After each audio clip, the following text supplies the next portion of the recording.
Hello everybody, welcome into my latest live feed. Today is Thanksgiving Day in the United States of America. It's Thursday, November 22nd, 2018, and you know there's a lot of families getting together today, and there are a lot of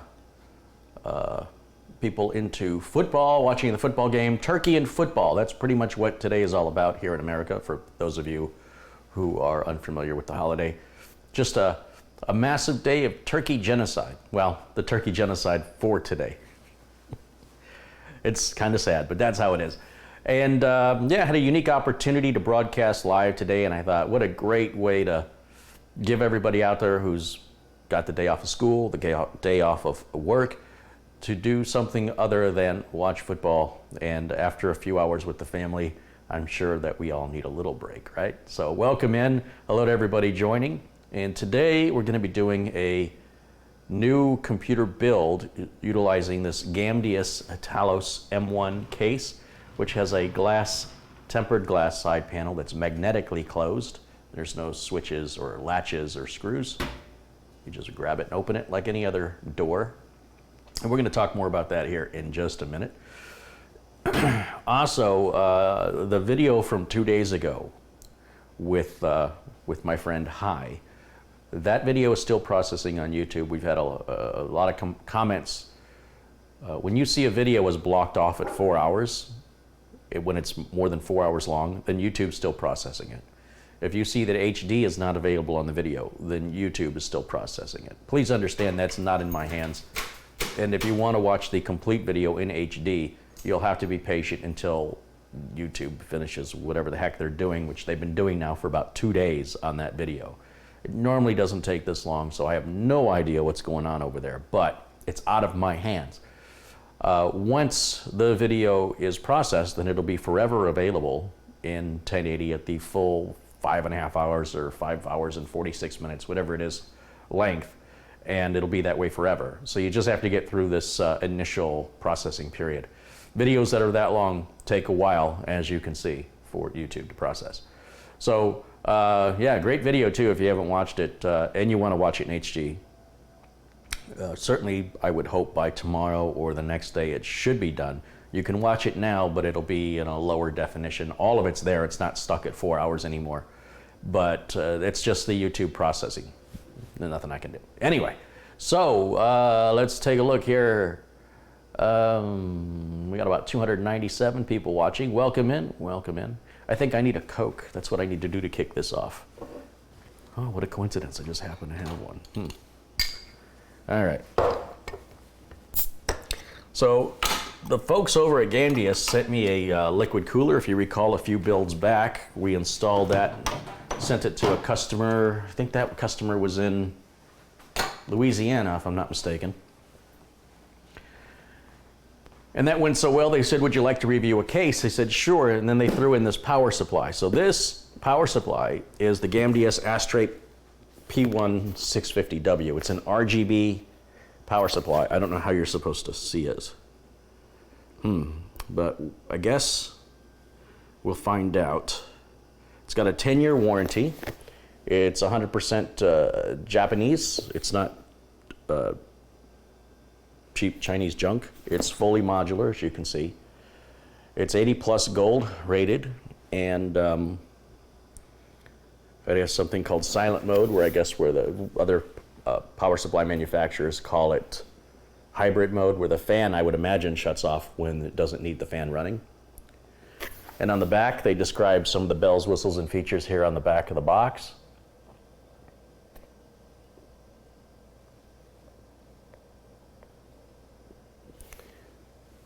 And what's the other side? Both sides are the same, aren't they? Okay, so the sides are the same. And that will go the Gamdias power supply into the Gamdias case. So what are we building today? Well, this is an interesting story. It's about, I think you'll find it interesting. Hold on a second. Ah, that's better. What happened was, so manufacturer sends me a case. I got to put something in it. So I went ahead and I ordered some parts to be a mid-range computer. That could be a gaming PC or a desktop PC, just something to put in there. So for that reason, I ordered the MSI B450 Gaming Pro Carbon AC. Now that's a pretty high-end motherboard for a mid-range build. I went with RGB RAM because this is glass and because the power supply is RGB. I went ahead and got the T-Force Team Memory in black. It shows a black module and a white module. They should both be black in there, I believe. We'll find out when we open it, and that's RGB. And then a Ryzen 5 2400G, which is a great mid-range gaming processor. Comes with its own cooler, so we're going to use that cooler. And I need the M.2 drive. I've got a lot of M.2 drives laying around, so I thought I'd grab that off-brand. Let's see, where is it?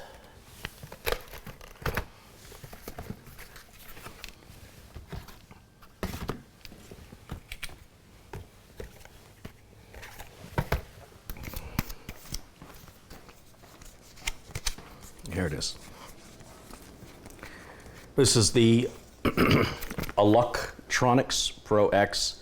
It's an NVMe drive, and it's from a no-name brand manufacturer, just because I wanted to try it, and we'll see how it does.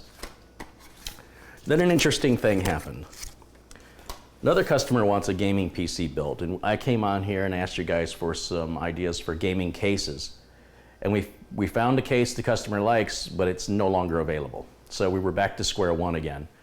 We looked for some alternates, and they all came up short in one way or another. And I said, look, I just so happen to be building a case on Thanksgiving Day, and when I'm done with it, I don't really have any place for it. I don't have anything to do with it. Would you like it? I think it'll meet your requirements, although it's not quite as outrageous as what we were looking at, but it's also a bit more practical.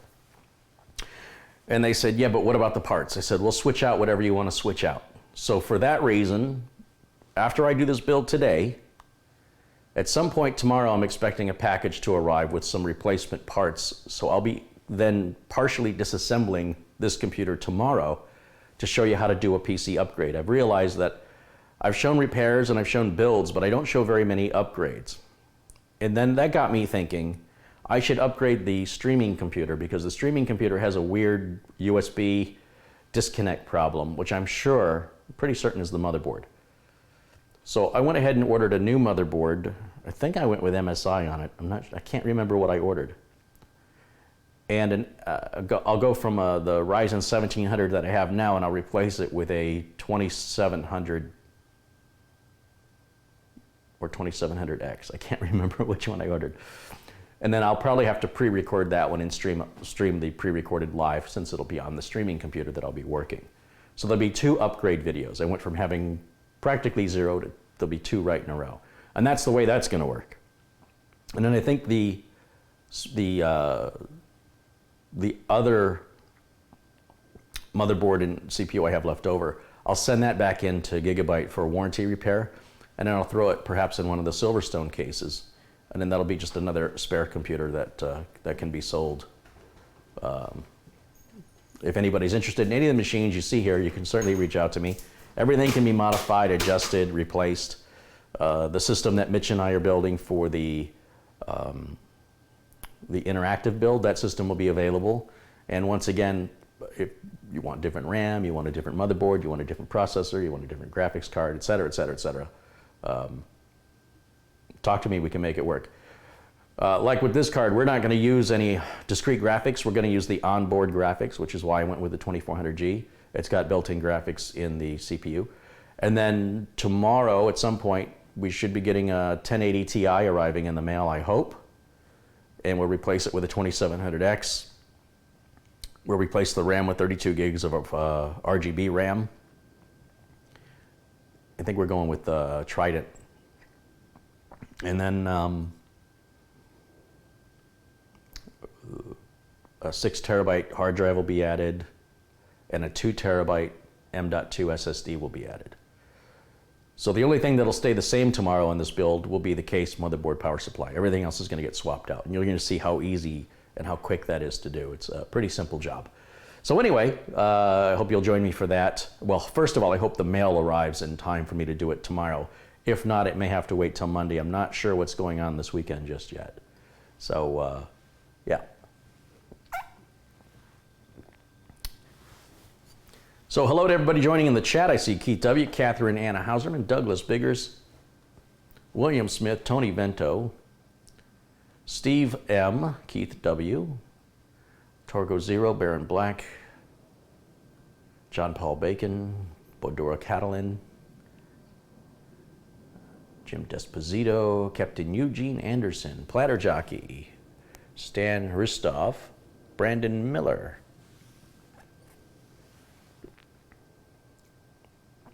Gary McGraw and Donnie Seeger, hello.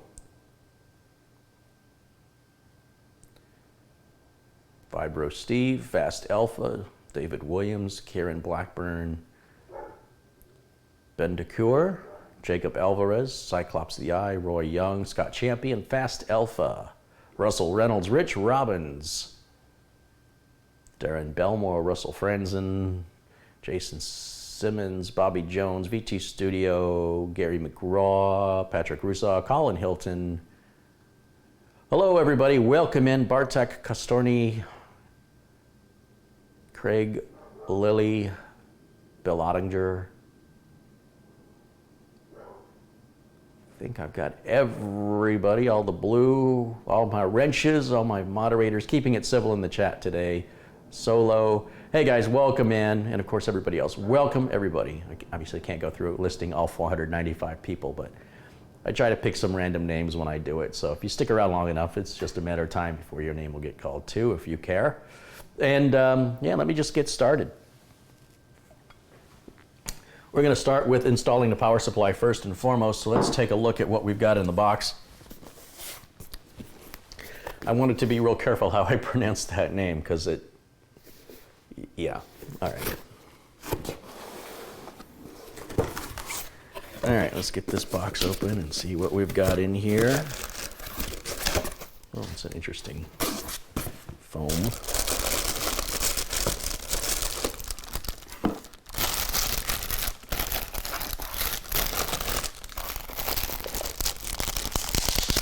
I'm not used to these being taped shut on a power supply. That's a little different. It's a little longer than most power supplies. Just a little bit. 650 watts is certainly plenty to power the 1080 Ti we put in there. It looks like, so the case has, let me move this. The case has this power supply shroud here, but it does have openings at the top. I guess if you wanted to put the power supply in upside down for the power supply to breathe. And, oh look, they also put a little sticker, plastic protector on their label like everybody else does. So they're not that different than everybody else. Okay, so we can put this fan facing down. Remember, this fan is going to suck air in from the bottom of the case. We've got nice good clearance under this case too. But I don't know if we're going to be able to see the RGB that way. Also, all of this will be upside down. So this particular power supply going in this particular case looks like I would install it upside down because, let me just take a look here real quick. If it goes in this way, well, you're not going to read anything here, but at least here on the back, what I'm looking at is I want all of these connectors to be towards the motherboard tray. And as you can see, for whatever reason, Gamdias has designed this with a preference to be installed with the fan up, even though the case does have a filter for the fan to go down. But I also think that if you install this upside down, you won't see the RGB lights on it, versus because this is all glass, you will see the RGB lights right across the top of this. So we're going to install it in a way that I call upside down. And once again, there's reasons why I typically install the other way, and it primarily involves which side the cables are going to plug into. But when you have a power supply shroud that hides that anyway, that becomes less of a concern. Looks like a couple contributions came in. Let me give a quick couple shout outs to the folks who did share their generosity today. There is Rudiger Luffy contributed $10 long before the stream even started. That's enthusiasm. Thank you. Artek contributed 100 Swedish krona. That's about $11. Thank you so much. He says, hello, Carey. Awesome live stream. Thanks to you, I've built 2 systems with Gigabyte Aorus X299 motherboards. Thanks to your build videos. And I donated 60 to your US PayPal account. Thank you for your case badge. Nice. Well, thank you so much. And Ralph Weiser has contributed €5, and he says, hi, Carey. Happy Thanksgiving. You're a real hard worker. So am I. Well, you know, keeping busy keeps me out of jail. Idle hands are the devil's plaything, something like that. All right, so let's see how this power supply is going to go in here. Now, this door can come completely off, so maybe I should do that now just to play it safe. You should be able to just, let's get it to an edge where I get some leverage. Just kind of.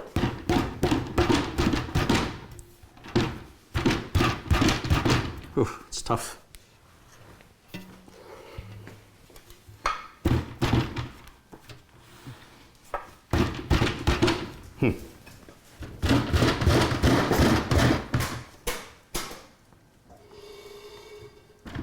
It's coming. There it goes. There it goes. Ah, got it. Okay, so there's the glass panel, and we'll just set it right over here for a moment because I don't want to put it on the floor where I could accidentally kick it. And now we've got a lot more open room to work here. Could also take the other side panel off here.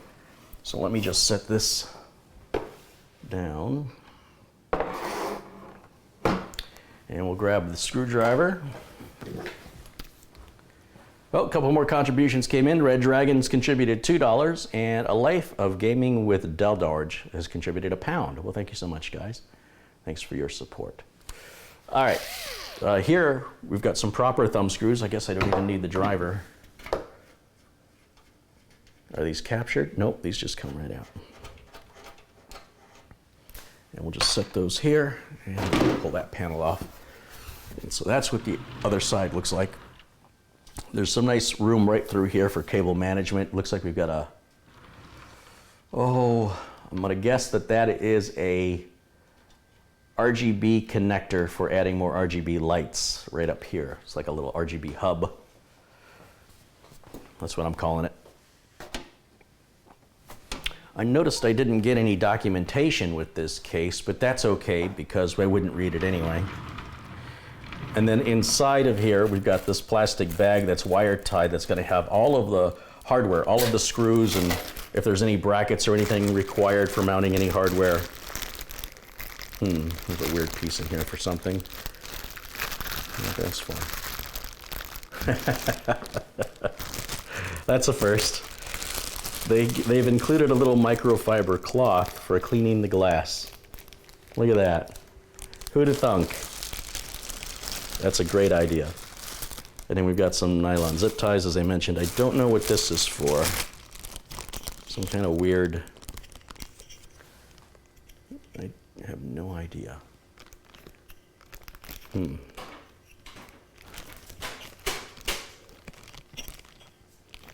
it says move on it, I don't know what that does. We'll find out as we move along. And then finally, there's one other Ziploc bag in here that's got a external speaker to plug on the motherboard if you want to use it. And all the mounting hardware screws. Looks like an extra thumb screw. Maybe that goes to this. Huh. All right. Good enough. And then also here, back in the power supply box, we can get rid of this box. This will be all of our modular cables in here. Interestingly, they've covered the PCI Express cables with red connectors on them. That's for your graphics card. They're including even more nylon zip ties and some screws for the power supply that come with the power supply. And yes, there is a power cord. All right, very good. Very good. So I need these screws right here. Boy, you sure are thirsty, Jimmy. You're gonna save some water for the fish?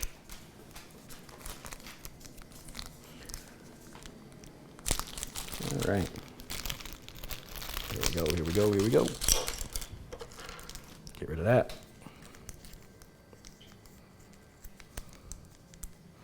And get rid of that.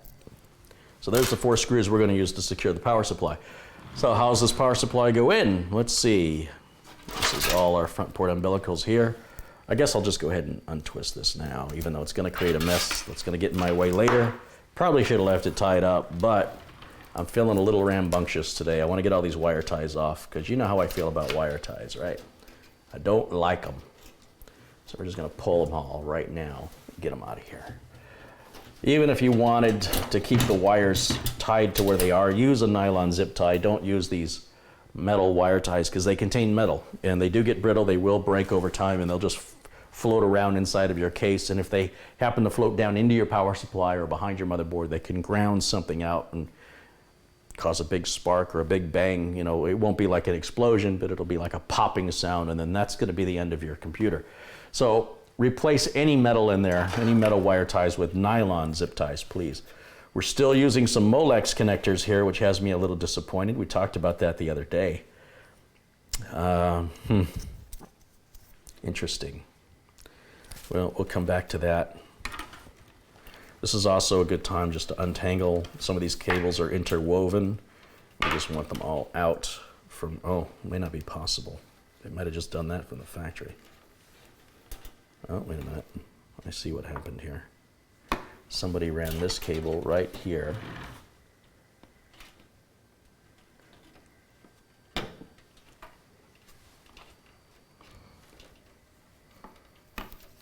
There.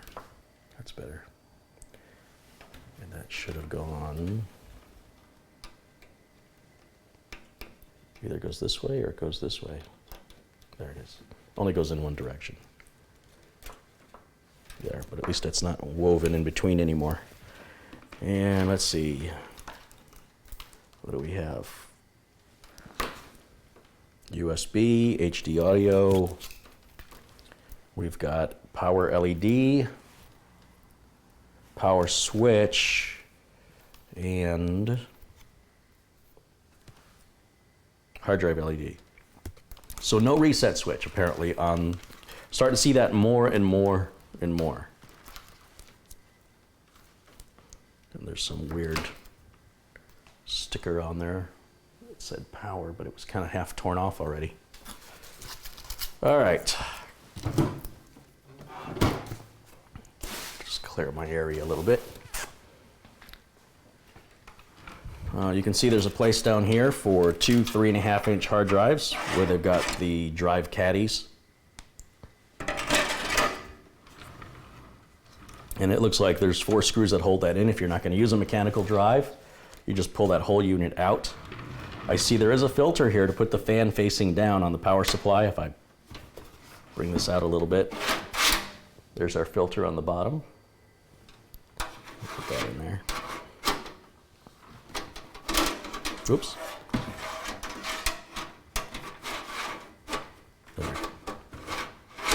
There it goes. All right, a little tricky to get that in. Not as easy as some others. There's also a filter up here. It's a magnetic filter, and that's, I guess if you want to put a radiator up here on top, it can have a radiator up there like so. And then that's all magnetic, so we'll just put it back up on there. I do really like the magnetic filters the best. They're just so easy. And then we've got 2 fans installed. These are RGB fans, 2 up front. And then we got the switch for power, USB 3, USB 2, headphones, microphone jack. And we'll talk more about that here in just a minute. All right, let's get this moved a little bit here. Okay. Let's look back through chat for just a second. Verujan Kalustians contributed $1. Thank you so much. And Robert Roby has contributed £2. Thank you guys. Thanks for supporting the channel. All right. So once again, back to getting this power supply installed. There's no frame here like we saw in the previous build. So the way this will go in is we come in from the side and we'll set it with the fan facing up, just so we can see those RGB lights. And we'll bring this towards the back. Now my only concern at this point is, will I have enough room to get my hand in there to get the cables plugged in? It does not appear to be much room between the back of the power supply and where this hard drive cage is. So I think to make my life a little easier, just for right now, I'm going to pull that hard drive cage out and I will put it back in a little bit later. So to do that, we'll just bring the case down onto its side. And how many screws are we dealing with here? Oh, even looks like the power supply shroud can, oh, maybe not. Maybe. Yeah, see how that wasn't quite sitting in there right? It's a little, they can improve this, the way this filter goes on. It's a little tricky to get it to catch. Especially when you can't see it, it really needs to guide itself. So that needs some improvement. Not a major deal. So this screw, this screw, this screw, and this screw. Those four should pull the whole hard drive cage out from what it looks like. Let's find out if I'm right.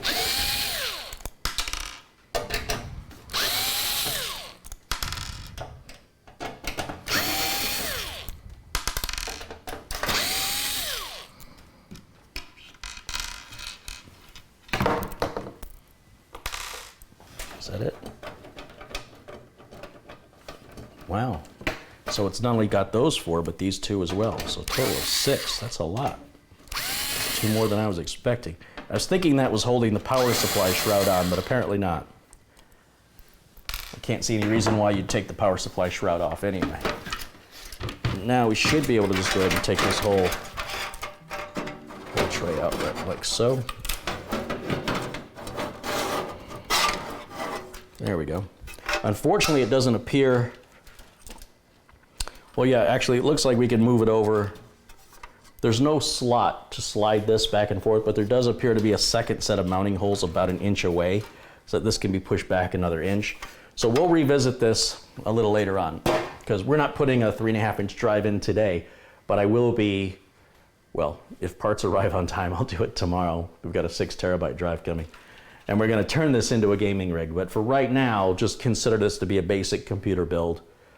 Mid-range, and the only thing stopping this from being a mid-range gaming PC is adding a discrete graphics card. So with all the specials and sales going on over the course of the next 6 weeks, 5 weeks, you know, if we were to put literally any graphics card in this, then it would perform as a gaming machine to the capability of that graphics card. So something to think about. Now, let's go ahead and put the power supply in. And we'll slide this back here. Oh, yeah, this part here, this has to go on the inside, folks. Turn that around. There we go. There we go.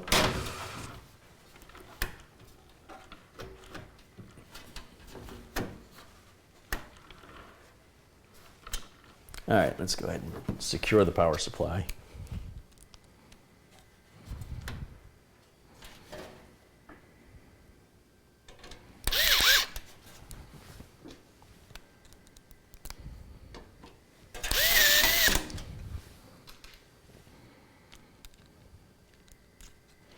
This screw down on the bottom is going to be offset. Normally the offset screw's at the top, but because the power supply is on the way upside down from how I normally put it, then the screw pattern is also upside down. And when I say upside down, there really isn't a big difference between installing the power supply one way or the other. It's mostly for aesthetics and whether or not you want to use that filter, and whether or not it's important to you that you're bringing in air from outside versus bringing air in from inside the case, which is what we're going to be doing here, again, for the RGB lighting. So this should be interesting how this works out. All right.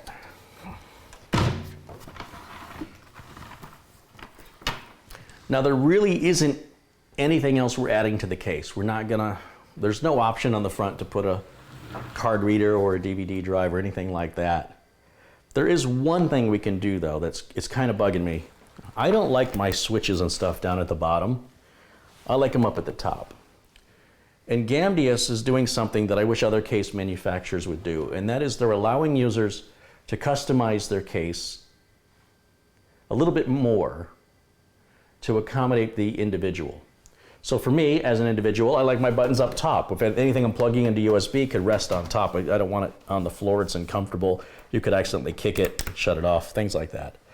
So with Gamdias, we should be able to, one way or another, take this piece off right up here and swap it with this piece and move these switches in USB up to the top and move the Gamdias logo down below. It's a pretty good idea, right? I think it's a good idea. Now, how we do it, I'm not exactly sure, but I'm gonna find out right now. I think the first step is we take, do we take the front panel off first? Is that what goes off? Let's see. It's coming.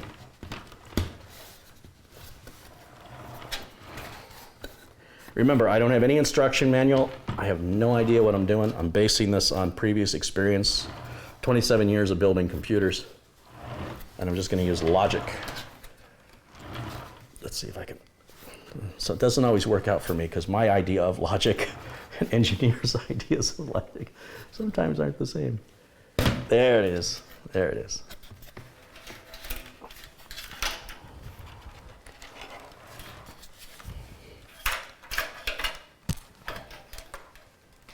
Let's see, that is plugged in on the top left. So let's get that off of there. Well, I guess I don't have to worry about it falling.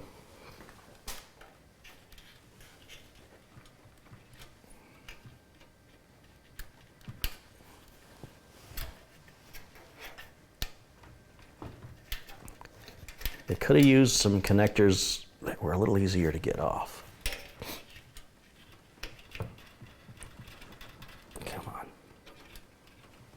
There it is. Okay. So if we pull this out, what's holding this up here?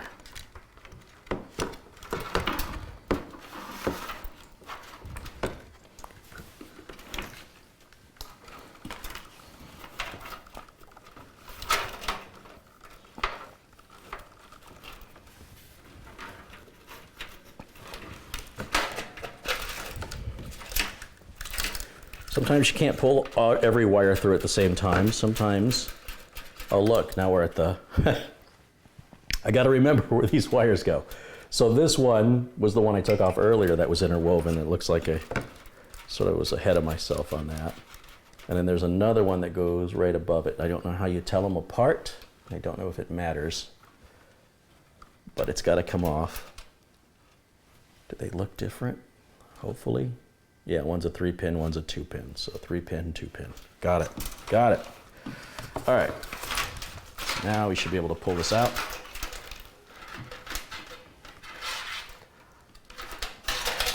Ta-da!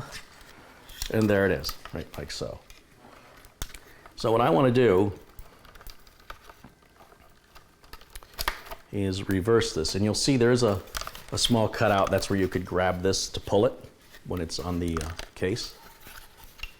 And you'll see that's the piece of glass that's there in the way that it's kind of V, cut like a letter V. So you're gonna see a little bit of the fans here, which is a unique design, very different. Now to swap these locations, how do we do that?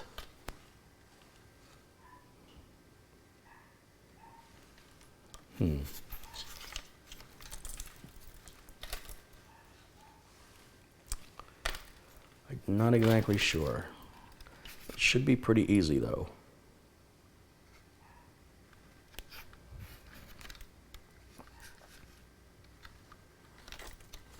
Let's start with the top because that looks to be the easiest one to do.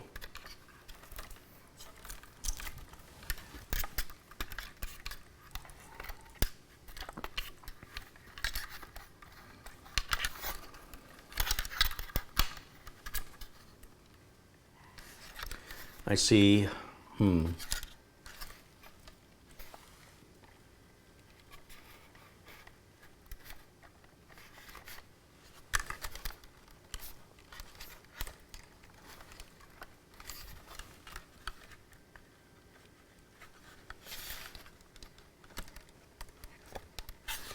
Give me a minute as I figure this out. I'm not sure if screws have to come out or if it will pop out.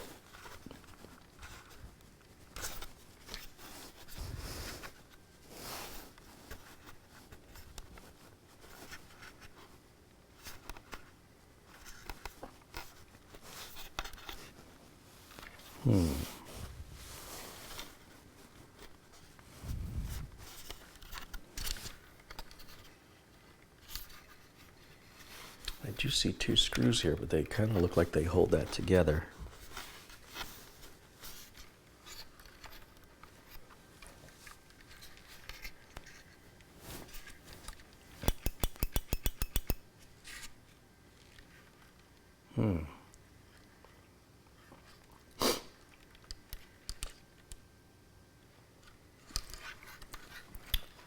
Well, I see two screws up at the top. Let's take these two out and see if that's what's holding this together.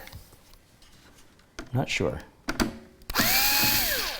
Very short screws.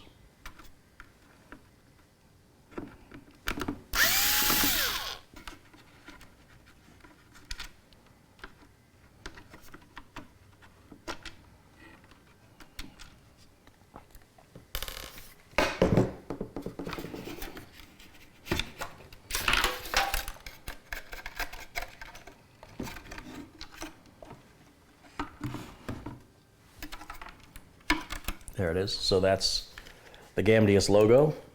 So we'll take that out. So it did require removing a couple screws. That means the bottom one will also remove the same screws in the same location. So it looks like we've got one here. Definitely one here. Maybe this only takes one. Let's see. It does kind of look like it kind of clips in. Take a look and see what this does. Does that come out? It does feel like it slides a little bit.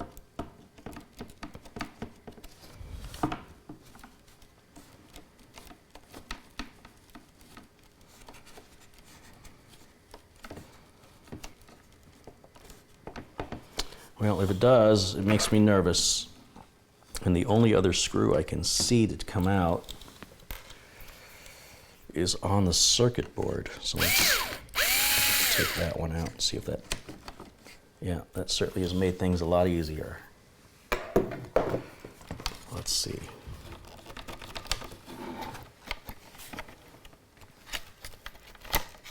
There it is. So we can pull this out.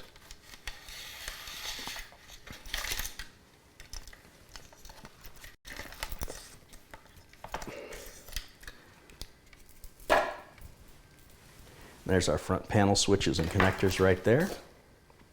And I just want to relocate them, so instead of having the power switch and USB down where they were, I can now place this up in the top.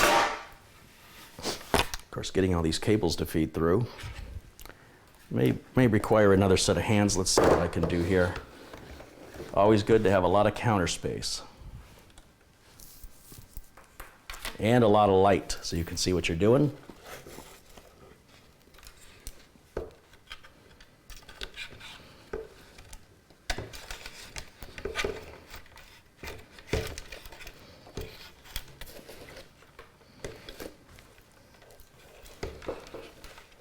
Never seen a case in my life that let you do this. It's a really neat option because, hey, if it doesn't apply to you, it doesn't hurt to have it. There's no sacrifice for having it.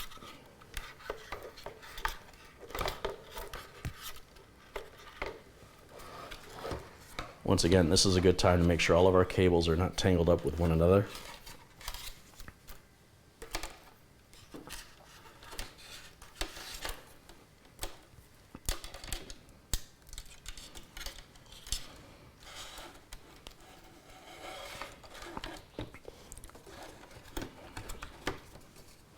And now to feed that in there, it's got like a little hook on it that goes to the left.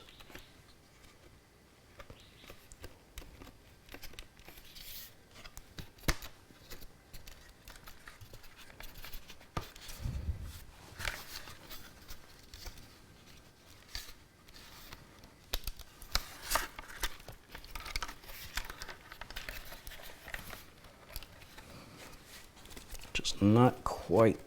We're so close. So close. Something's keeping me from. There it goes. There it goes. Just required a little bit more muscle. And so that moves those switches and panels, the panel and switches up to the top. And now we can use those same screws and secure that in.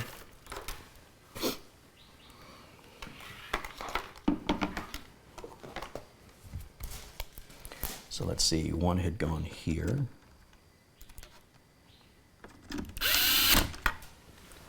And one goes on the other side right here. Okay.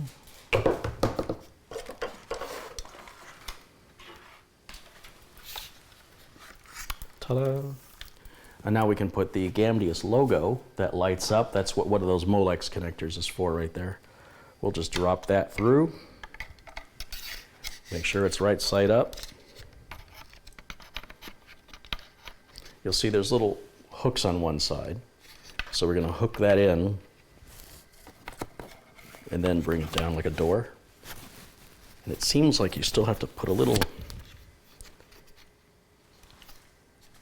it's not quite in there all the way yet.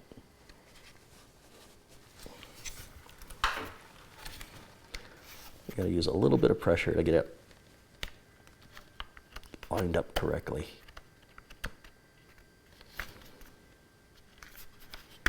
There it goes. And then we're going to put those two screws back in that were in there. So there was one that went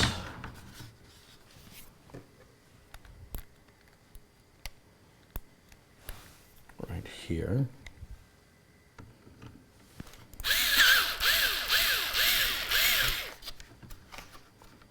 Well, it didn't seem like it wants to tighten. Let me take that out, try a different screw. Let's try that one over here. That's better. And this one, try this one over here and see if this one doesn't. Can't tell if that's stripped out or if it was just a different screw. Oh yeah. Yeah, it's a little stripped out. That's okay. Now what we've officially done is move the Gamdias logo from the top to the bottom and move the switches from the bottom to the top. Can you do that with your case? No, you can't. That's pretty cool. And then we can put this back on. So we'll just feed these wires back through here. Actually, you know what? I'm not going to put this back on yet because it'll be a lot easier to work on the case with this off until we get the motherboard installed, and then we'll put this on, and that way I'm not fighting all the wires since I've got it off anyway. I wouldn't take it off just for that, but since it's off now, we'll leave it off until we need it.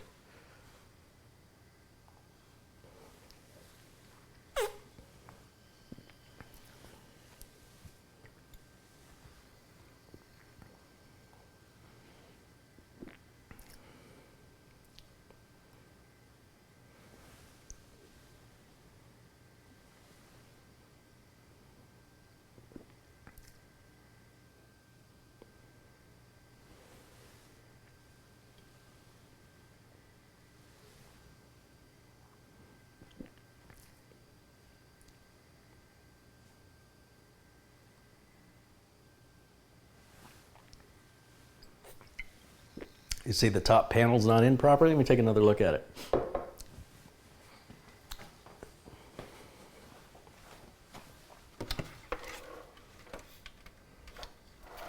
Oh, I see. Yeah, I see what you're saying.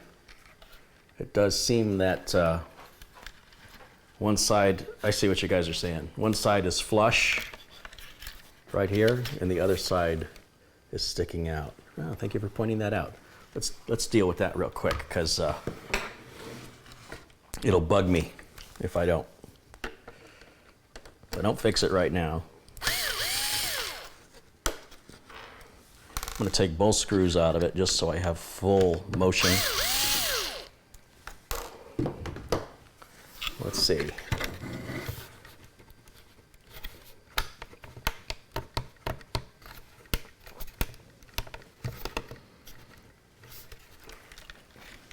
So the problem with this side is this is the side that goes in first, the side that's sticking out. So I think I got to pull the whole thing out and do this again. There, now it's in. There it is. Thank you for pointing that out. Didn't really catch that. I was making such good I thought I was making such good progress. Think again. All right. There we go. There. Nice and smooth all the way around. And this one, let's just double check. That one kind of sticks out a little and sticks out. So I guess that one just is supposed to stick out a little bit. I think that's what threw me. That's the excuse I'm using, sure. All right, now let me go set it back.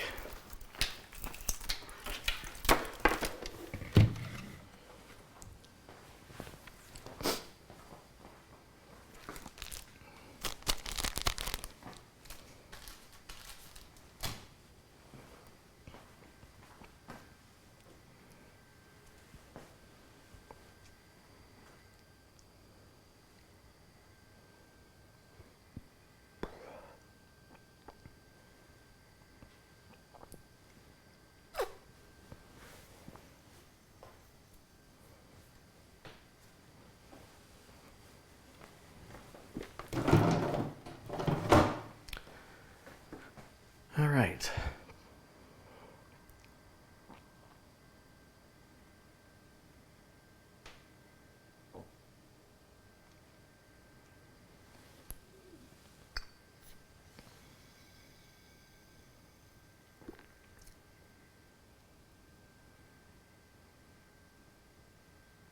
I'm just looking through the comments right now to see what I missed while I was focused on that.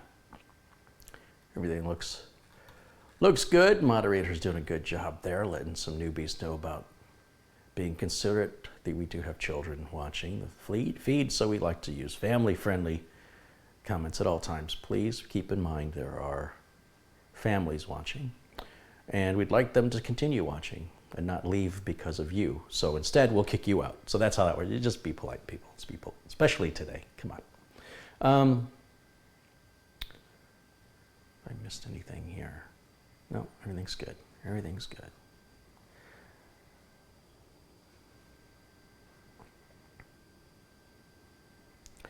All right, so we are going to prep the motherboard next. I think that's what we're ready for. So I'm going to just set the case aside for right now. We'll just put it right over here. We'll just trade places. We'll grab this hard drive tray. Let's move it back over here. And let's see what we've got in the motherboard box. These are our power supply cables. We'll move those as well. Just put them back here for now.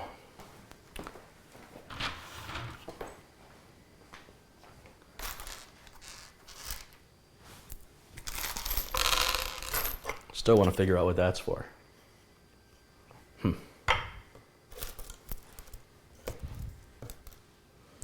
Lots and lots of nylon zip ties. We will definitely put those to good use a bit later, so let's get them out of the way for now. And the thumb screws that hold the panel on, those will be the last screws we put in, so we can get those out of our way because we won't need those to the very end. So no sense having them, have to keep moving them or knocking them over, and that's just bound to happen. All right, so here is the B450 Gaming Pro in the box. Let's see what we've got here. This does have Wi-Fi built onto it. And then we've got some RGB controls.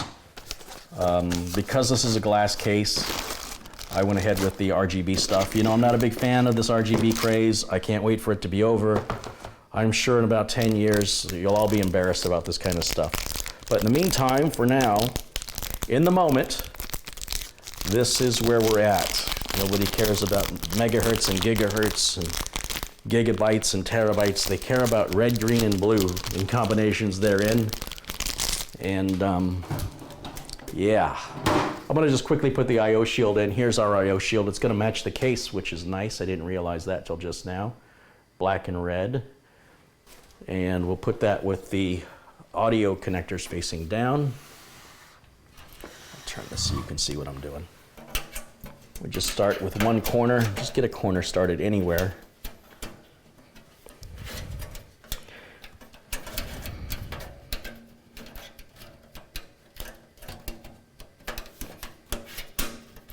This one's a little tricky.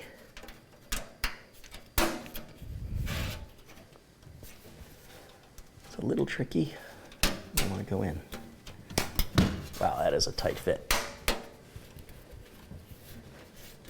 Holy smokes, that's tight fit.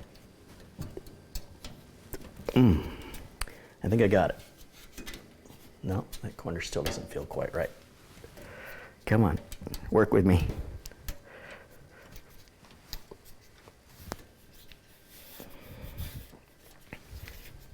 They're not usually this tight. It just feels like it's just a fraction of a millimeter too tight in there. That's okay. When we put the motherboard in, the motherboard will secure it in. I just would feel better if I could hear that top corner snap. The bottom one snapped, but the top one didn't, and I can still feel it's just not quite flush. It's close. It's really, really close.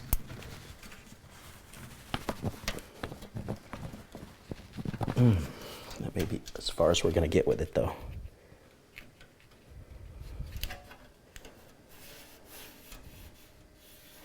Yeah, okay, so that's our I/O shield in. So also here in the box, we've got SATA cables, driver disk, product registration. You never have to fill out a product registration form for warranty. Sometimes they extend a warranty longer or they enter you in a contest. They just want your personal information. They want to know who their customers are so they can market stuff to you. There's some kind of a weird sticker. What is it? Oh no, that's an M.2 screw. I wish they'd have just put that on the motherboard. All right. We're going to put all the spare parts here in this box, and then the customer gets the box with all the screws we don't use, anything left over. It all goes in this one box. So the customer, when they buy a computer from me, they get the case box with the case in it, and the motherboard box with all the documentation, extra cables, extra screws, anything left over, all goes in here. It's all in one place, and I always tell them, there's nothing in here you need and shouldn't need for a long time. So put this away where you can find it in the future, like a year or two in the future. Let's take a look at what this board looks like. I've been happy with the previous MSI board I used. I was impressed by it. It's a little different, but overall I was impressed by it. That's why I'm using another MSI. With the ASRock board I used, I'm not impressed with it.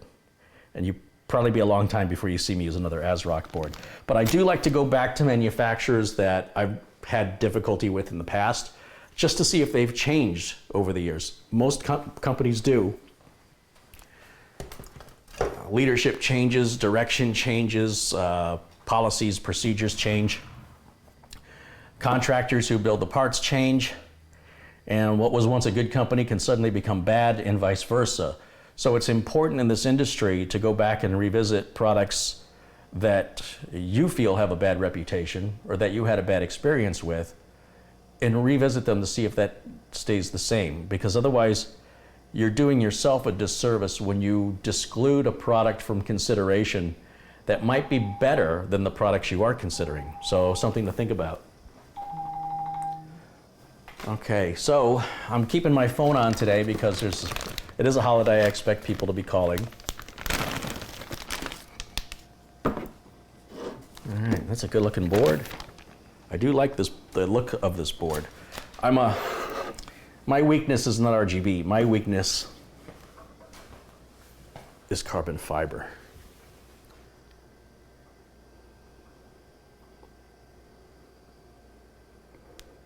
Now, as you can see, we've got some plastic here. We want to get this plastic off because it can get hot and kind of stink. And besides, it looks like junk until you pull the plastic off. And when you pull the plastic off, suddenly it looks really good. Unless you want to keep the plastic on it to keep it looking nice so that the guy you sell it to in a couple of years when you sell it can have a nice new looking motherboard, because that's awfully thoughtful of you to do that for the next person you're going to sell it to. I like that this one has a pull tab. There we go. There we go. Yeah, that's a good looking board. I gotta say, really like the way it looks. I hope it performs as well as it looks. All right. It was not a cheap board. That's almost $200 for that board. I think it was $180 if I'm not mistaken. And the other MSI board I used was also right around that range. It was a very expensive board. So let's hope that that it's a value and not a ripoff. So far, so good. Now, I think what I'm going to do is try and get the overhead camera out for you guys. So give me a minute to get that sorted. It's kind of a pain in the butt.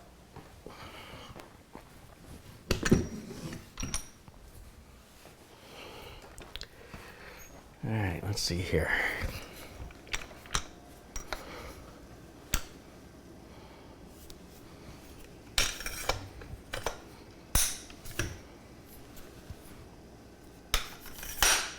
This is why I need a crew.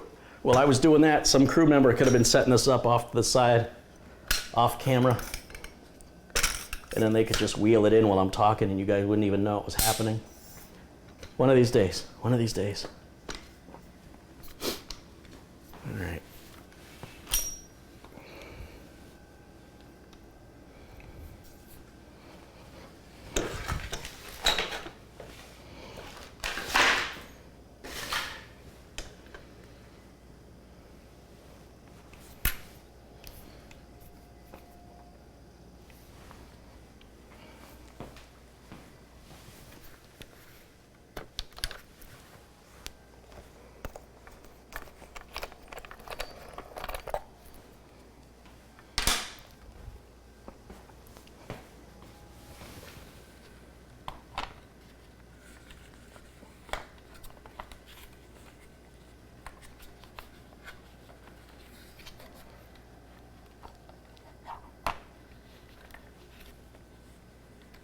Really should put a shoe on this, make my life a little easier. Talk about doing it the hard way. All right, that's good enough. Good enough. Let's see if we can raise this up a little more.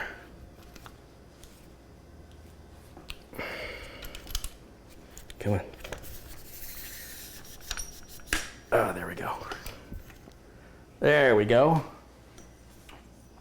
And I need an HDMI cable. So we'll do that.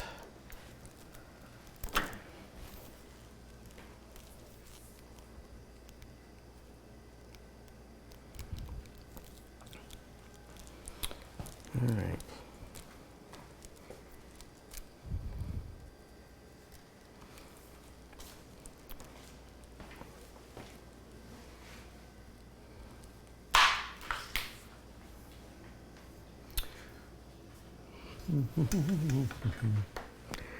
Bring this up. I'm going to wrap the cable around it just a little bit so we don't snag anything and cause it to come falling, crashing down. That would be an expensive mistake. There we go. Let's open the lens and let's turn it on.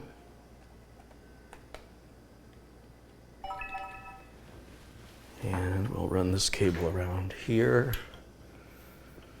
like this. Once again, I just don't want to have any potential issue here.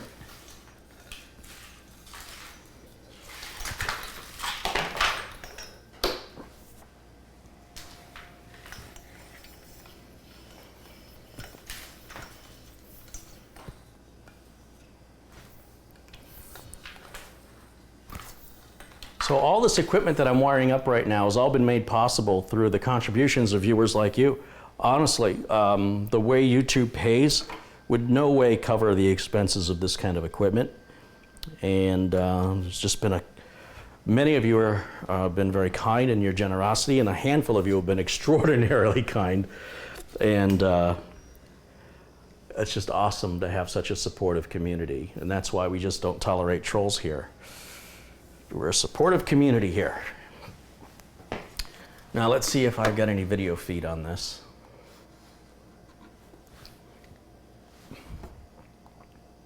Ah, not too bad. Let's see if we can just bring this over a little bit.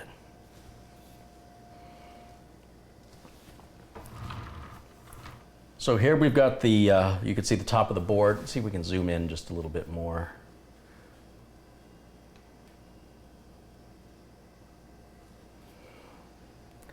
I gotta figure out which way this has to move. Everything's backwards.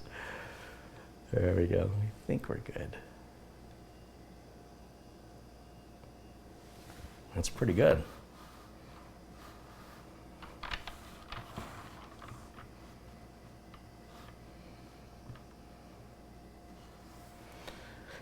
What should we install first? I guess we'll get the no, let's get the M.2 drive installed. That'll be real easy. I like that it has a little shield on it that's going to help dissipate heat off the M.2.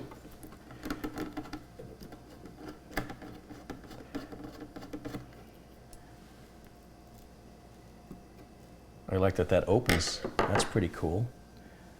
And then we're going to just take this tape. Whoops. We'll take that tape off of there.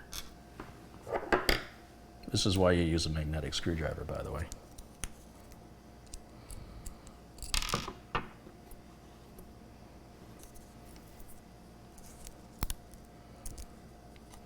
I'm not quite sure why they tape or glue this to the tape, because I think it needs to come off and go on the bottom here where it was. I think.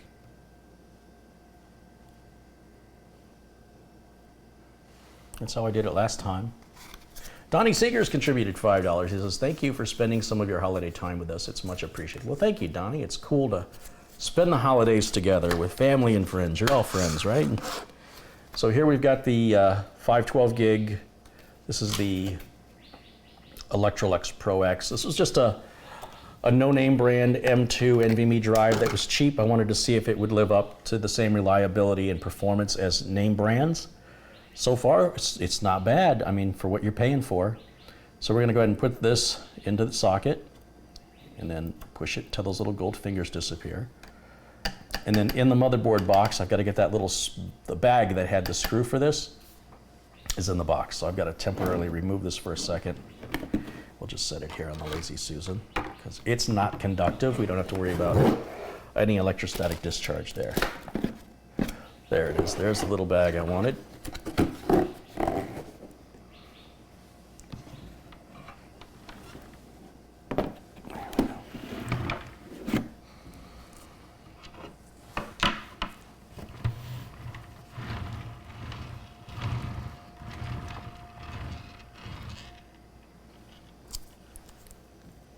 I have to get some scissors to open that.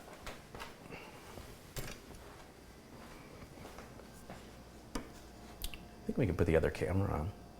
Yeah, I don't think that's going to get in the way. So we'll just get the scissors out and we'll cut that open.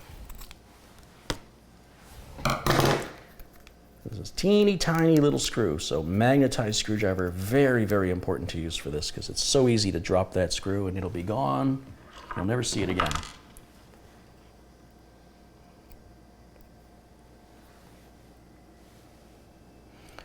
All right, we'll set that down and we're gonna just lock that, secure that into position with the screw. We don't have to tighten the screw real tight, just snug it up is all you need. Getting it started is a little bit of a pain. But anytime you work with really small screws like that, it always is the same. They're tough to get started. There we go. Oop.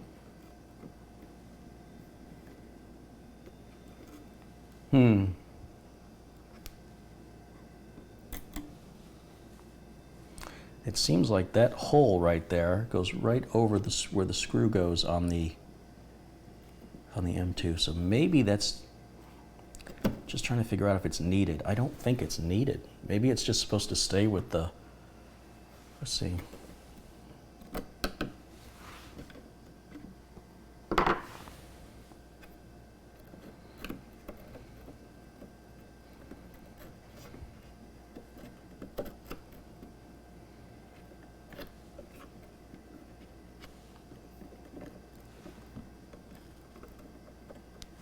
Can't really tell if yeah, I guess I'm on the little hinges there. Not that it's that important. Then we can put this screw back here. Or can we? Maybe not.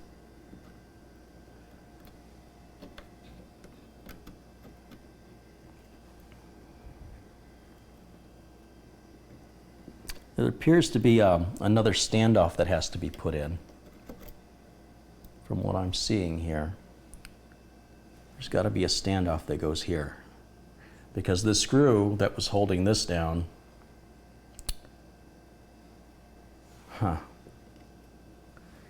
it looks like you can use this screw over here instead of the M2 screw. I'm sure if I open the motherboard manual and read it, that would probably be useful. So let's take that screw out for a moment and let's just try it. And then that certainly explains why this rubber washer would be there.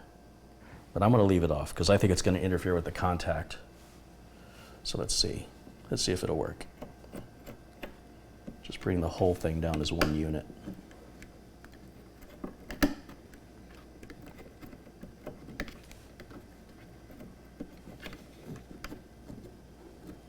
That looks like it right there.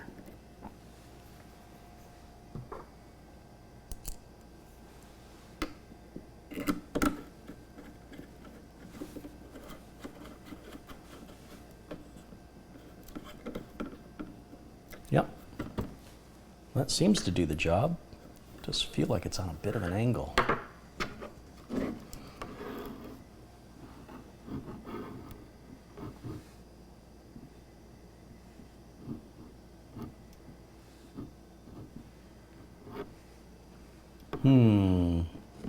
It's a bit of a puzzle.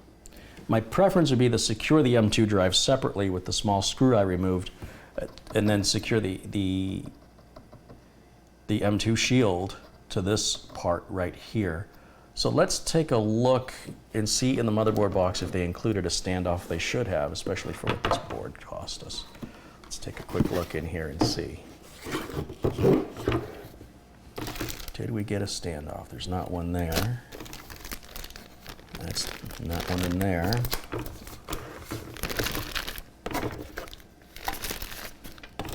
Gotta go faster sticker. We've got antennas for the Wi-Fi. So apparently we didn't get one.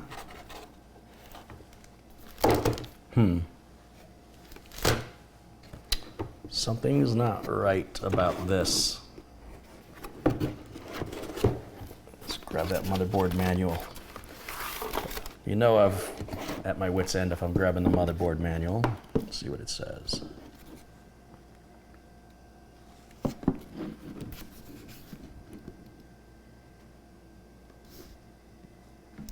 We provide the M2 shield on the M2-1 to help dissipate heat. Before installing, you need to remove the screw, lift the cover, and remove the protective film and the round rubber from the thermal pad. So the round rubber piece does not go back on.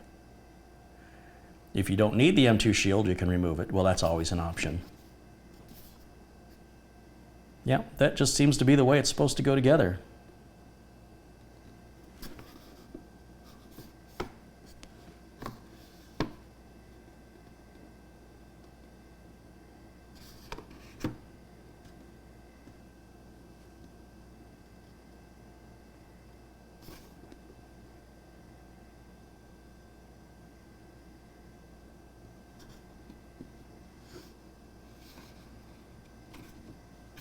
I think we got it okay. I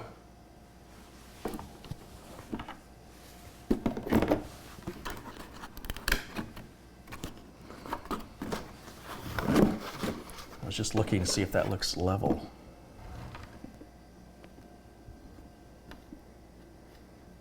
It's so hard to tell.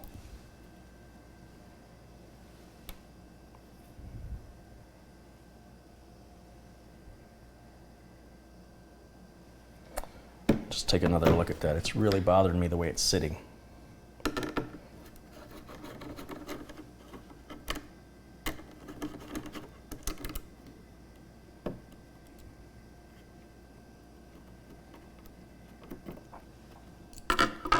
this goes down like that. This goes on top of it. Yeah, that feels flat now.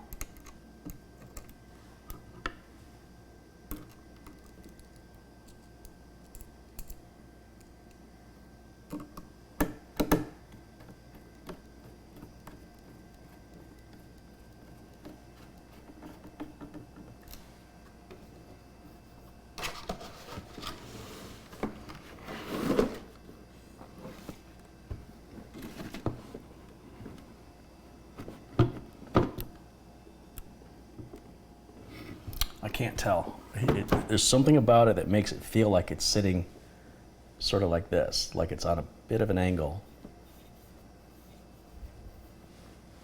Maybe a level. Let me get a level out. Is there a level in here?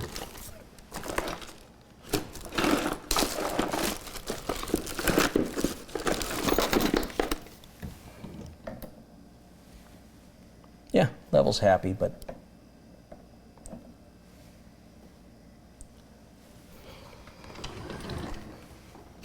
I guess it's flat. It's just an optical illusion, perhaps. I guess I'm not going to be able to lift it and have the bubble be straight. Wasn't thinking on that. All right, so we've got the M.2 drive installed. It took a little longer than normal, but when you deal with extra things like the little heat shield, one of the things we want to be careful with is, of course, getting a little plastic bag to keep that little screw in. We don't want to lose it in case we want to install another M.2. Actually, you know what? That's the exact right place to put it. Come to think of it, I could steal that stand off and put it over here. But we'll just leave it. It's apparently how it's supposed to go. And we'll just put this M.2 screw, whoops, into the socket, or into the standoff here. So that's where it should end to begin with.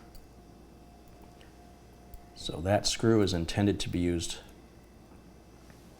for this socket, not the other one.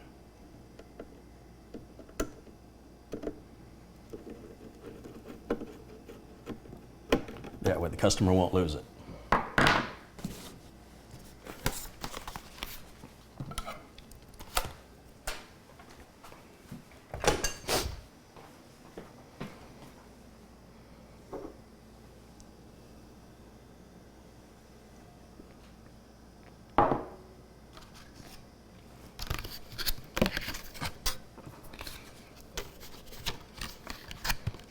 I guess I'll be saving this package that the M.2 came in because I'll be pulling that back out at some point to replace it with a with nothing. That'll be empty. Will it be empty? No, we've got a 2 terabyte SATA M.2 that's supposed to arrive. That's going to go in here. Customer wanted 2 terabytes. And so we got that in SATA rather than NVMe because NVMe would be very, very expensive. I think 2 terabyte M.2 was about $300. Okay, so here I'm opening this is our RYZEN CPU here. I'm just getting this open for the first time.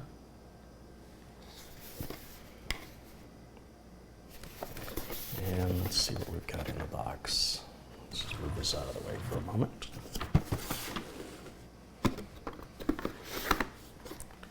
There's our chip. There's our cooler. And the rest is an empty box, so we'll just set over there. Don't need the cooler yet. We'll start with installing the chip. So we're going to have to take these brackets off. These have to come off. So we'll quickly remove these.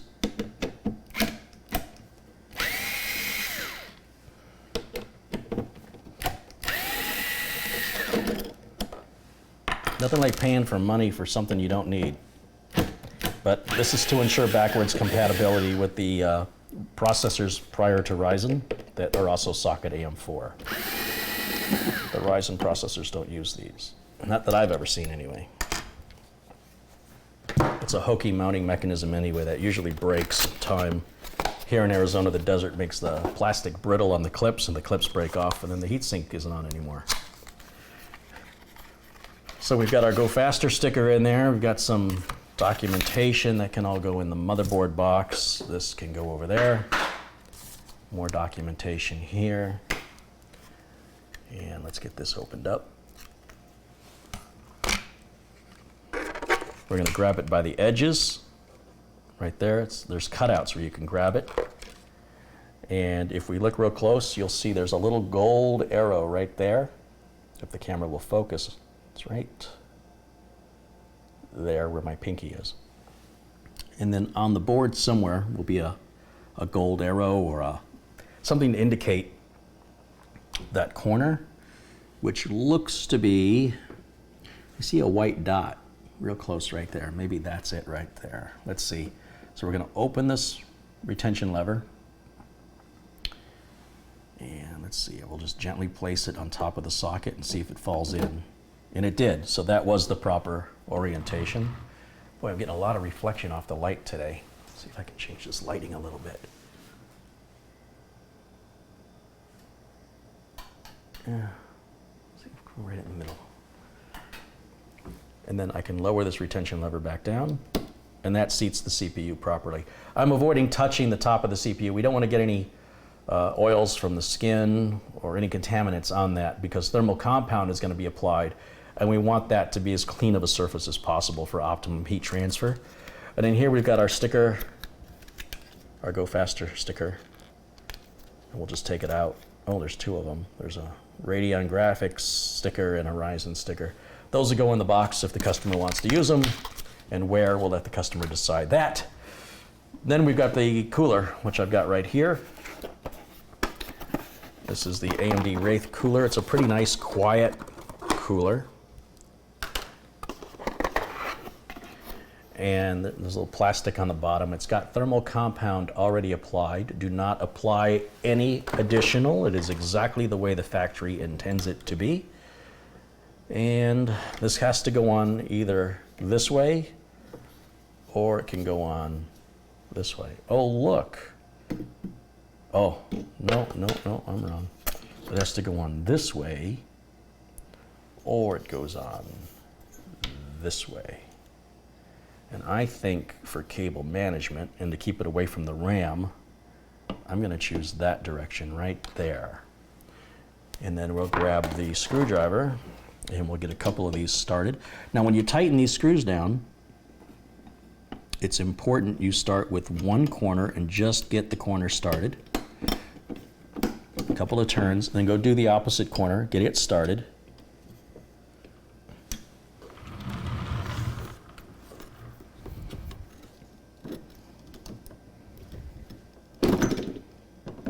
Oh, apparently I didn't get that one started good enough, did I?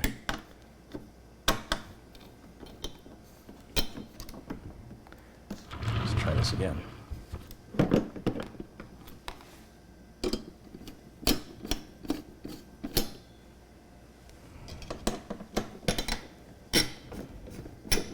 Just keep going to opposite corners. The more you tighten them now, the harder the ones you haven't started are going to get because they kind of they're spring loaded. So once you get them all started, then go ahead and pick a corner, and I'm going to turn that, I'm going to do 5, right? 1, 2, 3, 4, 5, and go over here. 1, 2, 3, 4, 5, go over here. 1, 2, 3, 4, 5. Now I'm going to turn it some more. 1, 2, 3, 4. 1, 2, 3, 4. 1, 2. Ooh, that one's already tight. 1, 2, 3. Oh, that one's already tight. And finally, I really don't I don't have much leverage on this driver. I much prefer, where's my yellow handled driver at? It's got to be in here somewhere.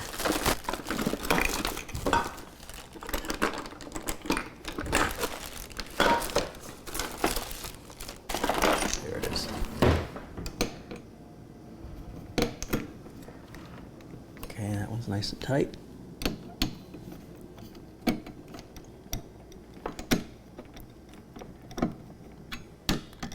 It'd help if I could see. There we go. That one's tight. That one's tight. Now this plug is going to go right here. only goes on in one direction. Just put it right like so. Now, ordinarily, I would wire tie this, but this is going to come right back off tomorrow, so I'm just going to go ahead and leave it loose. We'll go ahead and open up these retention levers on the memory because we're going to install the memory. That's the last thing to do for our motherboard prep, and here you'll see I've got the T-Force Nighthawk RGB. This is 16 gigs, which this will be coming out to be replaced with 32 gigs of Trident RAM tomorrow.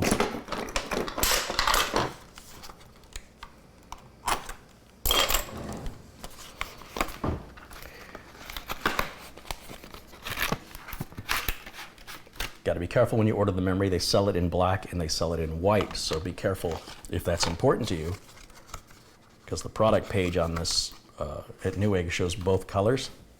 On the you got to watch what the text says, because the image doesn't change depending on which one you show, or which one you pick rather. The image doesn't change, only the text changes. So this is heavy too. I'm surprised how heavy it is. Now, normally we start with 2 RAM modules in the first 2 sockets, which are typically labeled on the board. And right up here on the board it says, again, I don't know if I can get you a close-up. Let's try.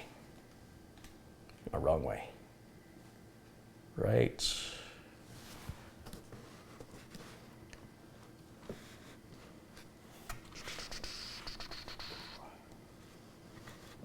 A bit of a puzzle. Which way do I move this? Right there. It says DIMM 1, DIMM 2, DIMM 1, DIMM 2. Oh, okay, so it says DIMM, there's 2 DIMM 2s, and then it's got a little bracket and it says first. Can you see that? It says first. So they want us to use the socket away from the chip, right? Because they're laid out in the order that they're in. 1, 2, 1, 2. Back this off a little bit.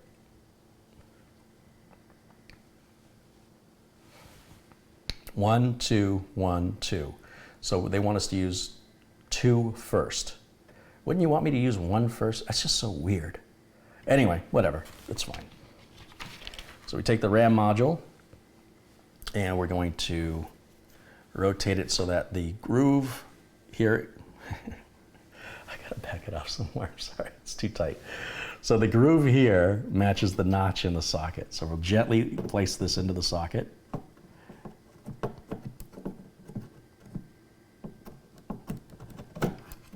Like so. And then I'm going to push down one corner and then the other corner. Now we're going to do the same thing with the remaining RAM module here. We'll take it out of the plastic. We've got our lifetime warranty information, and it looks like another Go Faster sticker. That'll all go in the motherboard box. We'll keep this oriented in the same direction. And we're going to go to the other DIMM 2 socket right here. And once it's in the socket correctly, push down one corner and then the other corner. Then I'll just close those other levers up just so they're out of the way. All right. And that, ladies and gentlemen, preps your board. Now we're ready to install the board into the case. So let's just grab this and move it out of the way. Set it on top of the stove where it can catch fire. That seems safe. Let's move the Lazy Susan out because I don't want the case rotating on me when I do this part.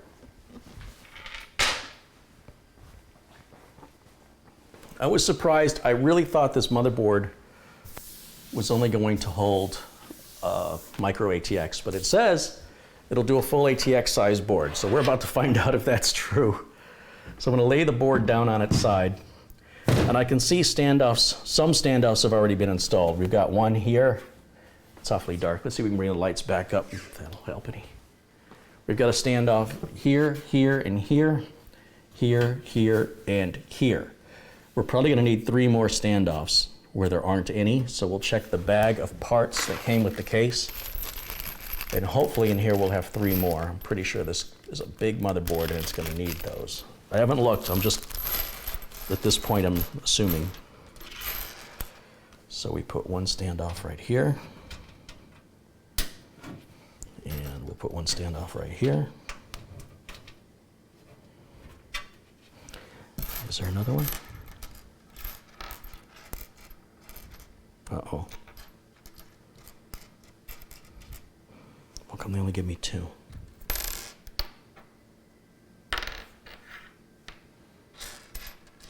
Oh, there's a third one right there. Just was hidden.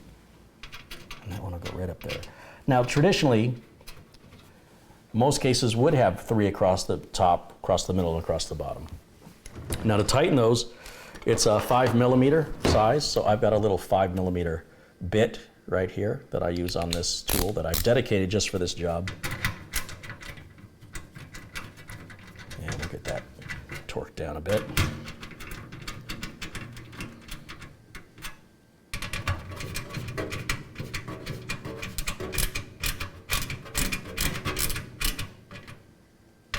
There we go.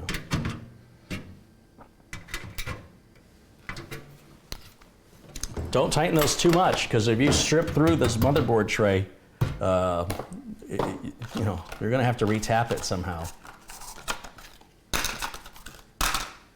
Okay, let's grab the motherboard and see if we can get this installed now.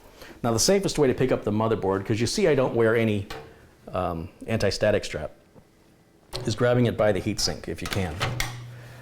And we're going to put this in so that the I/O ports go through those holes in the I/O shield first. And then if we push the board forward, we should be able to see all the standoffs line up. And let's make sure that we don't have fewer holes than 9, because if we have a standoff where we don't have a mounting hole, then we potentially have a grounding point that could cause the whole system to ground out and not boot up and potentially damage the system. But it all looks good here from, I see 1, 2, 3, 1, 2, 3, 1, 2, 3. That's all standard ATX. And if I look in these bag of screws here, I'm not sure which one they want to use for the motherboard standoffs. It's usually these coarse ones, but they didn't separate them out. Well, those are really coarse. Let's see.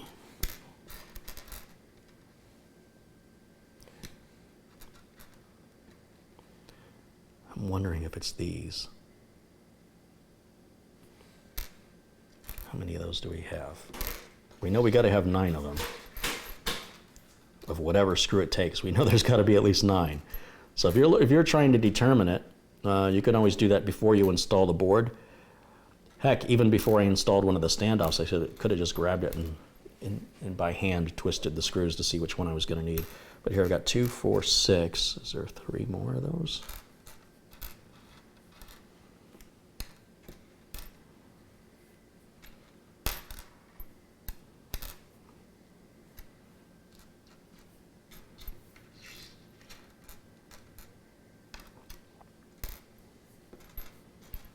These are obviously for a fan. These big long screws, these are for like another fan up on the top. How many do they give us? You need 4 per fan, so they've given us 1, 2, 3, 4, 5, 6, 7, 8, 9, 10. That's an odd number. Why isn't it 12? Got a couple of little rubber grommets for anti-vibration. But we don't have 9 of these. 1, 2, 3, 1, 2, 3, 1, 2. We don't have 9 of those. So it's not those screws and it's not those screws.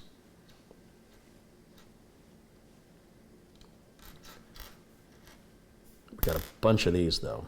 Oh, wait a minute. There's another one that goes there. Maybe it is those. What I'm going to do, these are really coarse thread. So I'm just going to grab my screwdriver here. And let's see if it's going to fit in there okay.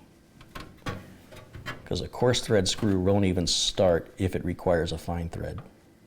Versus a fine thread will fall in there. Yeah, that seems too coarse. So we're going to try one of the fine thread screws instead. See if that works any better. Will it tighten? Yes. All right, so that's what we want to do. It is going to be these little screws right here. that are fine thread. These are the ones I normally use like on a DVD drive or a solid state drive.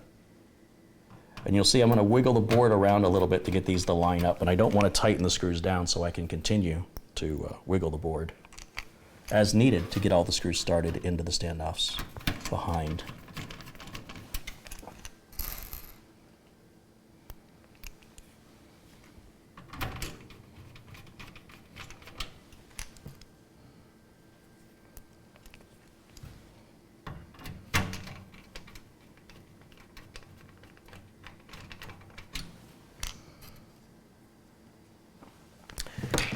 Go ahead and use this driver for the rest of it. That's a reach for me. Hopefully it's lined up.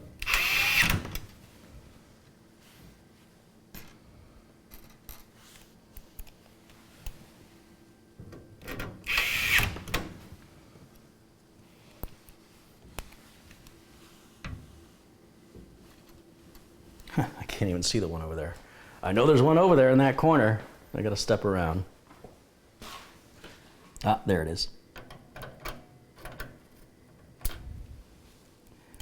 Doesn't seem very well lined up though. It means that these have to be loosened.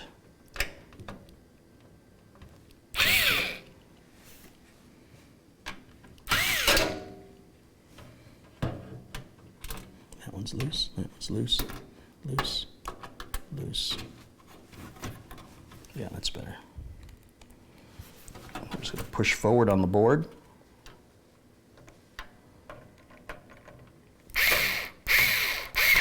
There we go. We've got one more that's going to go right there in the middle. It's another tough part to see. I can imagine you guys might even see it better than I can. So if you don't think you can see it, imagine how I feel. That's got to go right in there. Tight spot. And we're going to tighten all these down now. So that's 3 across the top. Tighten. We'll do 3 in the middle. Order doesn't matter.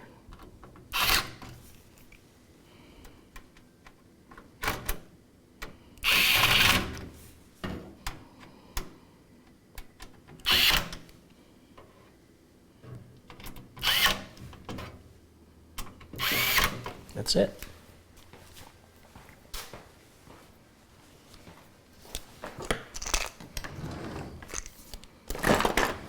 I'm going to scoot all these over here for right now.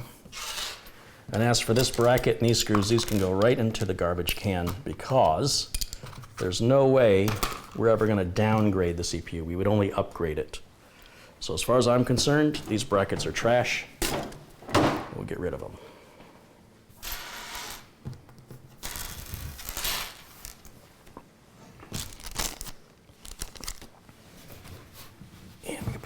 On its feet, and we can switch you back over to the main camera. There we go. Welcome back.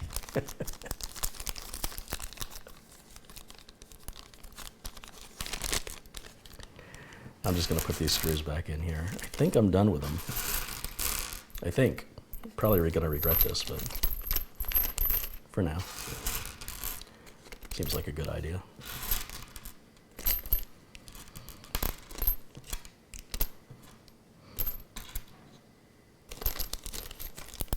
All this documentation and stickers, they're all going to go in the motherboard box, which I put over here. The extra screws I just put in the bag. These can go over here as well. Motherboard documentation. Let me just verify. I put the RAM in the recommended slots. It'll work either way, but you should use the recommended slots for the amount of RAM that you have. If you have 1 stick, 2 sticks, 3 sticks, 4 sticks, they sort of give you a diagram. And every motherboard manual has recommendations. Some will say, you know, as long as you skip a slot, it doesn't matter where you start. Others say differently. So here in this motherboard manual, it says they only show configuration for 1 memory socket, or I'm sorry, 1 memory module, 2 or 4. It doesn't show an option with 3. And it shows that you'd use the M.2 socket. That's 1 socket away from the CPU, if you're going to have 1. And this is our configuration. We use both sockets that were labeled M.2, as I already explained. And of course, if you're using 4, Well, that's not exactly rocket science, is it? Okay, so I think we're done with the manual for a while, so we'll throw it back in the motherboard box as well. That way we know where everything is. We won't have to go searching for stuff. And then this is all, well, before I throw it, I think I'm going to be putting this RAM back, and I'm going to be putting the M.2 back. The CPU, what am I doing with the CPU? I don't know yet, so we'll keep all of this boxes and stuff for that, because I'm not quite sure where this CPU is going to end up living. We'll find out. We'll find a home for it one way or another. And I just want to grab this other memory tray because I will be pulling the memory back out of this tomorrow. Or, you know, I keep saying tomorrow. I'm being wishful that my packages will arrive early. If they arrive late, it won't be happening tomorrow.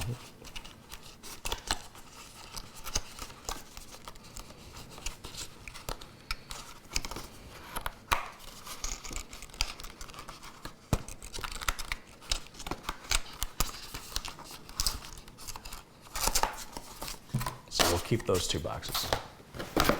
And we'll keep this one too, just in case. Oh, I probably need that little thing that the CPU came in just in case as well.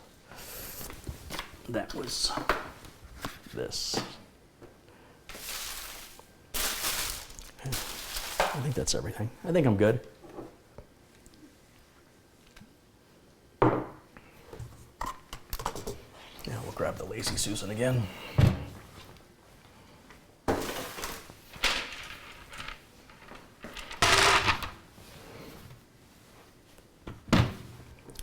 Yeah, it fits an ATX board just fine, doesn't it? It looks pretty good in there.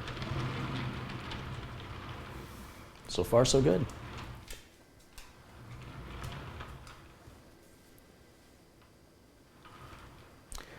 Mental note, if you try to go from a RYZEN 1700X to a 2700 using the stock cooler, you have to keep the gray tabs. Not sure what he's talking about there.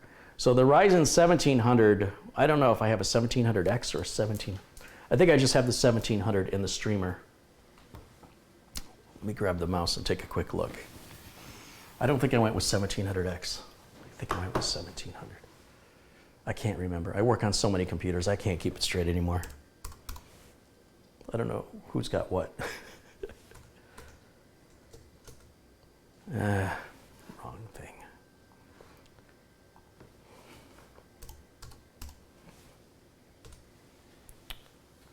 What is the streaming computer? Can't even remember.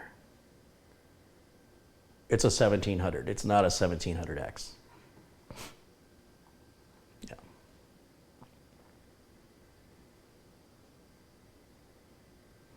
Carey, isn't the side the CPU cooler backplate made of plastic? And if so, isn't that an issue? Wow, you're talking about a whole nother video. You're going to confuse a lot of viewers. Ooh. I guess that cat never saw it coming. Jimmy scared him away. I'll find out over time. Not all plastic is brittle. It depends how thick the plastic is and how the plastic is made. They're all not the same. And generally speaking, because the plastic's being held in with screws, and because of the thickness of it, I don't anticipate it's going to be a problem. My issue is when something is made of plastic that has a clip, and so like on the other AM4 coolers for AMD, they have a metal clip that goes onto a plastic notch that's on the side of the connector, and that plastic notch over time just breaks off. So if it was a plastic clip on a plastic notch, it probably wouldn't be very reliable. It doesn't take a rocket scientist to go, you know, we should have wrapped this thing in metal like they do on the, like this plastic slot is wrapped in metal to keep it from cracking. They should have done that, in my opinion. And AMD is the only one who does that. In the same token, all of the Intel stock CPUs are plastic towers. I've never seen those plastic towers crack. So not all plastic cracks. It just depends on what forces are applied to it and the quality and the thickness of the plastic used. So I hope that clarifies that. But I want to remind people that I'm answering a question for another build that we did a couple of weeks ago. It has nothing to do with what we're doing here today. And I think the reason the viewer brought it up is because I mentioned those. I've seen about 3 or 4 of those brackets I removed on this motherboard. I've seen those little plastic ledges. They just rip off. They get brittle and they get torn off because the amount of pressure that's on the metal latch over time with the heat and the dryness of the environment of Arizona. And I open the computer and I see the heat sink is half off. You know, it's hanging on by one side and the other side's come off. So anytime we use screws to secure things, even if it's securing into plastic, that's generally not a problem, generally. All truth will be found in time. Carey, what people try to tell you is the 27X comes with another stock cooler that requires the brackets on the motherboard to not be removed. Maybe you might want to save them on the motherboard box. All right, I'll pull them out of the trash later, just in case. As far as I know, they all screw in, but we'll find out. I think I've got a couple extra sets anyway. It's not, if I didn't have an extra set, I wouldn't throw them away. I might even have the ones I took off of that system. But at the same time, I'm also getting a new motherboard, and the new motherboard will have those, right? So I'm already gonna have another set to take off. So there's no worry there. You guys are forgetting I'm ordering another motherboard. I'm replacing the CPU on the streamer from the 1700 to the 2700X, I think. And on this one, I think we're also going to 2700X. Oh, but I'm keeping this motherboard. So for this one, so I guess where you guys are throwing me is you're talking about a Ryzen 1700. So I'm fixated on the streamer, so the streamer's not going to be an issue. This is a Ryzen 2400G, and so it mounts, this cooler mounts exactly the same way the Ryzen 1700 cooler mounts. So if the 1700X needs the clips as well, I'll find that out tomorrow. So thanks for the heads up on that, but that seems like a step in the wrong direction. Seems backwards to me.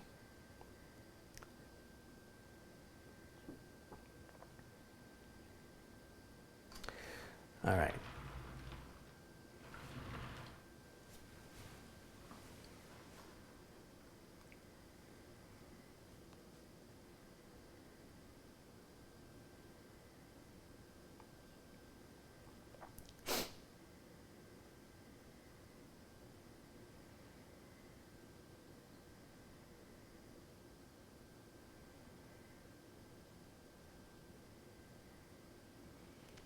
I have a few sets of those brackets, guys. That's not the only.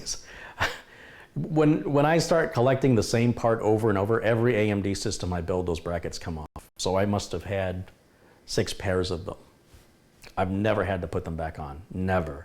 So if the 2700X requires those brackets, I will be shocked. It's not that I don't believe you, but I find it unbelievable that AMD would go to a less secure mounting system than screws. This is far superior. And since that's a far superior CPU, it doesn't make sense to me that they would go to an inferior mounting bracket. Wouldn't be the end of the world. Even if I didn't have the mounting brackets, you can purchase these online. You can go on eBay, people sell them instead of throwing them away. There's probably companies that sell them brand new. And on top of that, there's third-party coolers that don't require them and have their own mounting mechanisms, especially like a liquid cooler, something like that. And we could always upgrade the cooler and use that as an excuse. So no matter what, it'll be fine. No worries, guys. I've been in the business 27 years, and I appreciate the tip. I think it's going to be fine. And just to be safe, I'll pull them back out of the trash after the stream. I'm not digging in the garbage can on a live feed. I think that's a little bit, it'll be its own meme. Oh, Carey's looking for lunch again, and there's a freeze frame of me digging in the trash. Thanks for that. All right.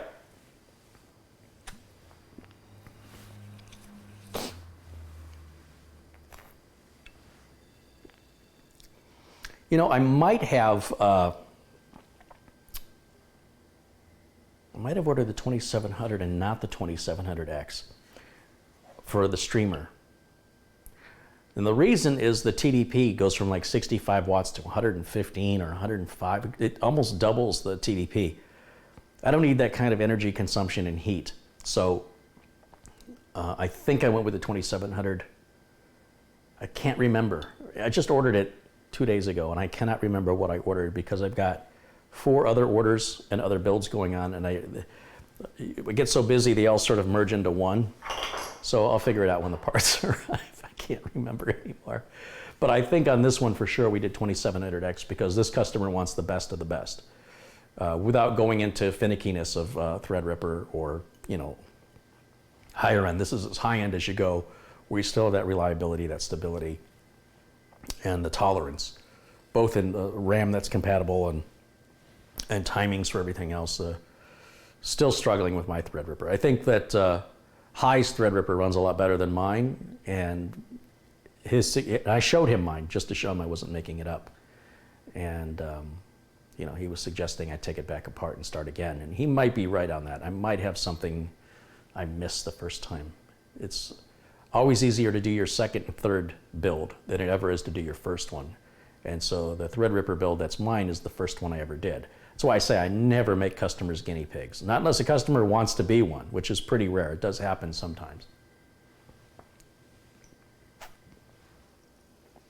Coca-Cola must have to pay you for supporting them? I wish. Can you imagine if I got money from Coca-Cola?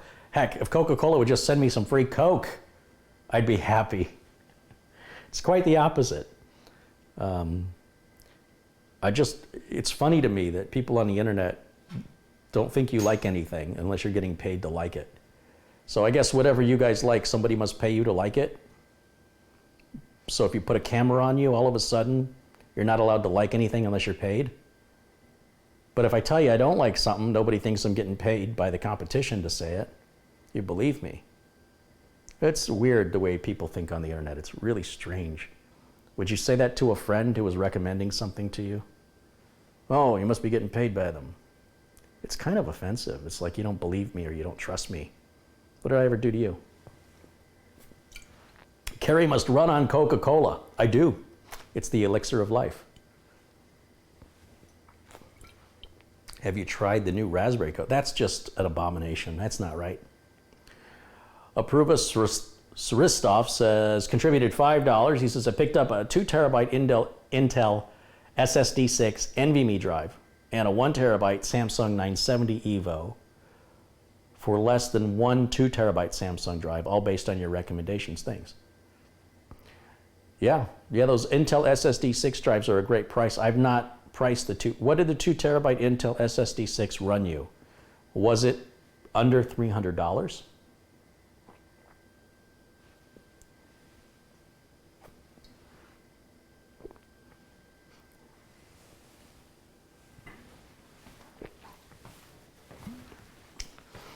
I guess I'm not going to throw that in the trash because I have to dig in there and get those brackets out later. All right.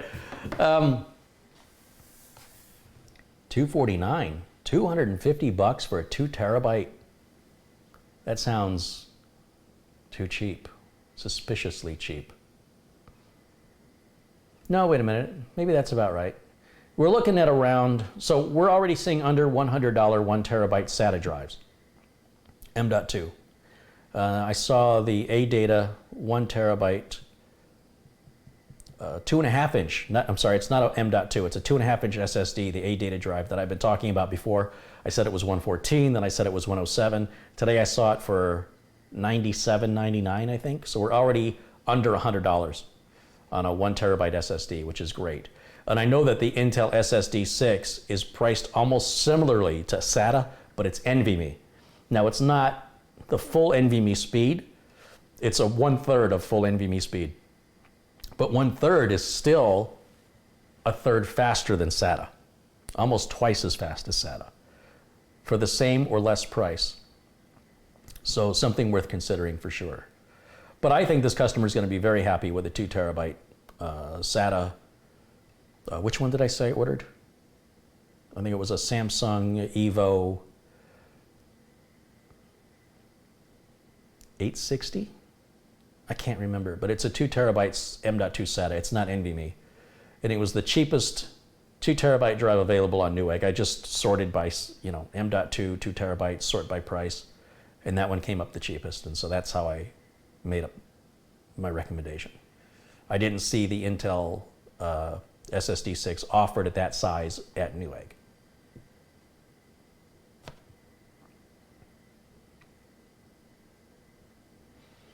Rakuten.com have the 1 terabyte ADATA SU800. That's the one I was talking about. It's for $95.99 if you use the code BF, which is Black Friday 20. So I guess that's 20% off.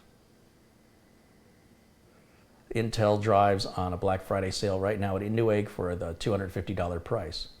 I wonder why it didn't show up in the search. I'm sure if I looked specifically for it, I'd have found it, but we're going to be totally happy with the one we picked. Again, if I had to do it all over again, I probably would have gone with the SSD 6, but it's not that big of a deal to send it back. Customers very much looking forward to receiving this computer, and this computer is going to be a massive upgrade to what they've got. So it's not like the customer's going to know a difference. They're just going to know this new computer's blazingly fast and really, really quiet. I guess we can get some of the front port I/O hooked up. I'm trying to think what we can do next here. And thanks for all those tips. If you guys see any good specials for video cards, RAM, SSDs, throw them into the chat. You can't post links, but you can just name the site, any discount codes. There's going to be a lot of shopping going on in the next 4 days. Tomorrow's Black Friday, and then there's Cyber Monday. So great time to find good deals if you're looking to do a build. I'm already seeing $50 off 1070 Ti's. They're normally on sale for about $400, maybe $380. And now I'm seeing them at about $320 to $340. So they're already like $50 cheaper. I think the bottom's going to drop out after the first of the year. However, I could be wrong, and if the bottom does drop out, getting one may be a challenge because everybody's going to be buying them. So, you know, at some point you got to make a decision and figure, you know, if it goes on sale, what's it going to cost me an extra $10 or $20? So what? On the other hand, if you're trying to get every nickel and dime and it's worth it to you to just keep hitting refresh until you see one, it's your choice. Is the customer a business or an individual? There is no business that will use RGB lighting. Never. Not that I've ever worked with. So if you see RGB lighting, it's safe to assume it is not going to a business.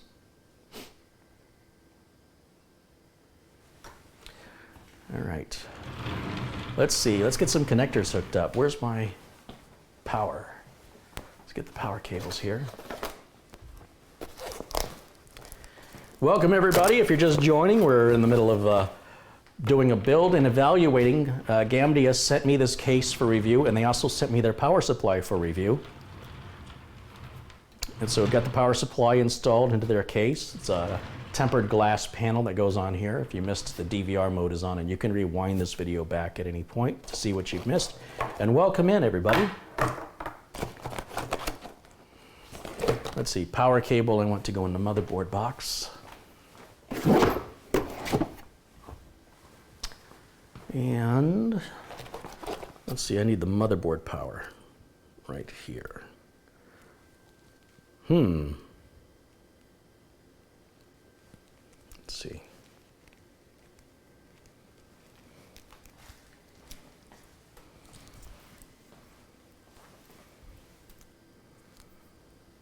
I've never seen this before. Look at how they spun off the 4-pin CPU connector. No, that's a 6-pin.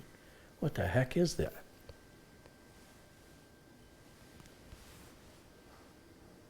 That doesn't even make any sense. 6 pins. What does that go to?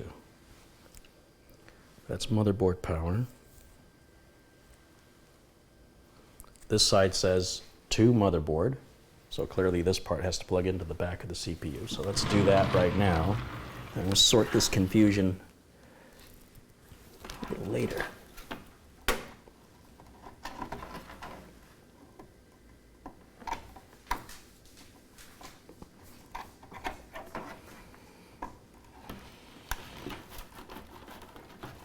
There's that.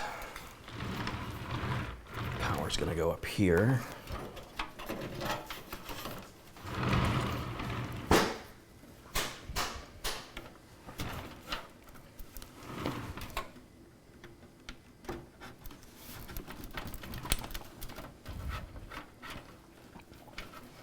That's a bit wonky.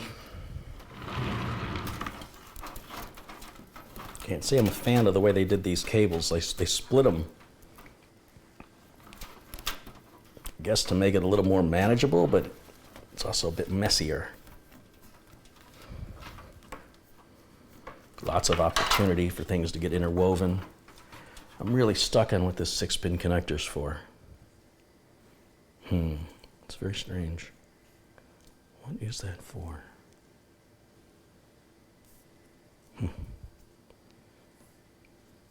No idea.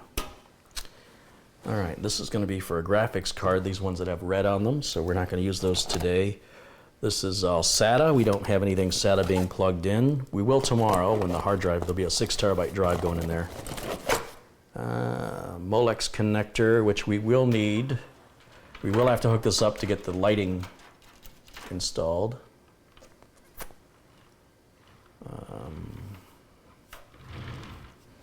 Let's go ahead and plug it in now, so we'll have it.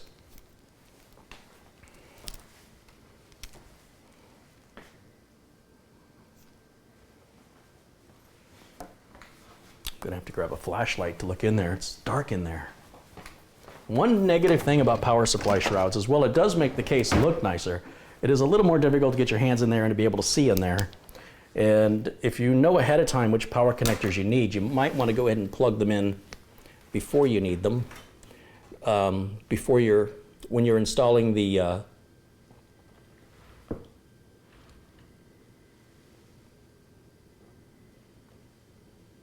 oh, I just saw that I don't quite understand what's happening here, but apparently this 6-pin connector goes onto where it says motherboard here. Interestingly, even though it's coming off the motherboard connector, that's really funky, but it explains where it goes. All right, this says peripheral and SATA, so we'll plug that one in there. That's going to be our RGB lighting for the case and the fans right there. In fact, that's one of the wires right here we can plug in right now. I'm not going to worry about any cable management at this point. I just want to keep the cables as untangled as possible. And we want to make sure everything works before we worry about making it look pretty. We have a CPU 4+4.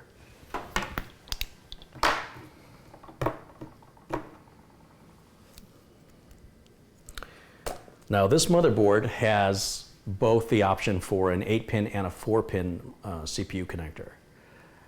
Generally, you only need to use the 8-pin one, or one or the other. If you're gonna really push the voltage hard on the system when overclock it, you probably want both, but this power supply doesn't offer you both. The power supply offers you an 8-pin that you can split in half and make into a 4, but they don't offer you an 8 and a 4, which this motherboard offers as an option. So if you wanted that, don't use this power supply with this motherboard. Just so you know. Oh, wait a minute, maybe I'm a liar. Maybe I'm a liar. Look at this. They've done something I've never seen before.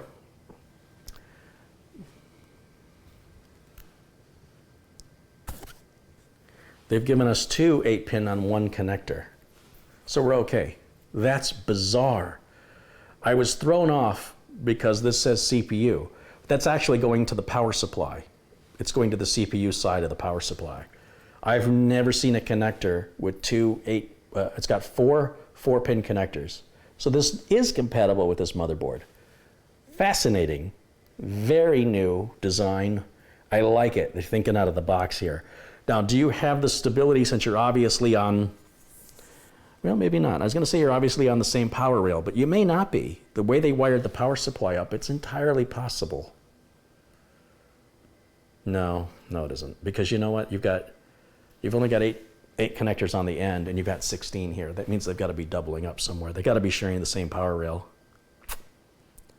Huh. It's different. I like that it's different. It's going to be nice and clean looking, I think, since we're running 1 cable instead of 2. It's very interesting, isn't it? Very interesting. Just when you think you know it all, they go and change it on you. Okay, so CPU's got to go all the way in the back here. Oh, reach in. At least I can get my hands in here. Much better than the last case I was working on. And then we want to bring this up into this corner. Let's see if it'll reach. That'll be the second potential problem.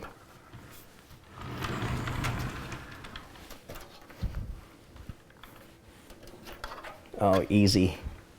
That's gonna reach. Very easy.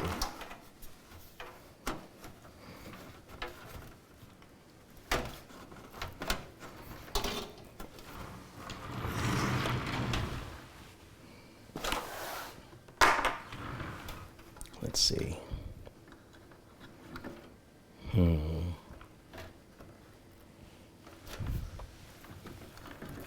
Clip has got to go to the outside, which kind of gets in our own, the cable gets in the way of the cable.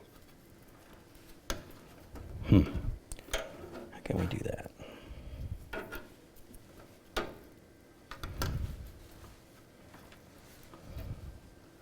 That's messy. I don't like the way it looks.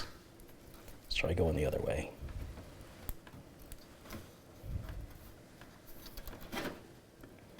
Yeah, it just kind of depends on how you fold the cable around. So if I fold it, then it seems like it looks a lot better. It's not so in its own way.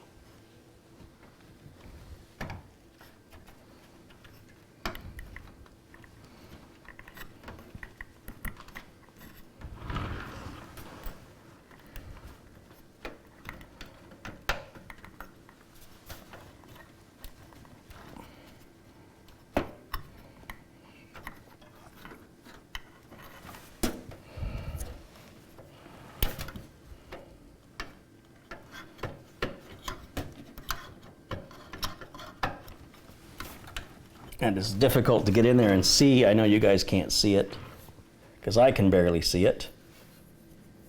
Let's see if we fold this one. Let's fold this one back and wire tie it right now. Grab one of these zip ties.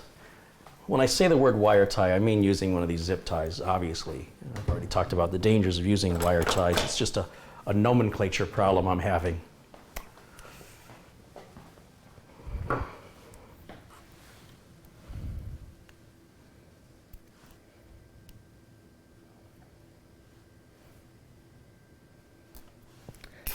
This will be a lot easier to tie back now than later.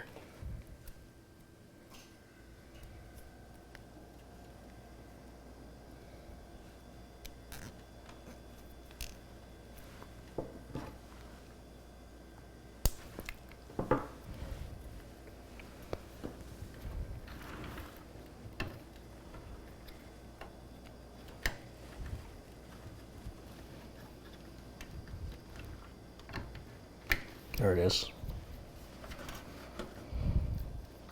I wonder if I can fold some of this out towards the back.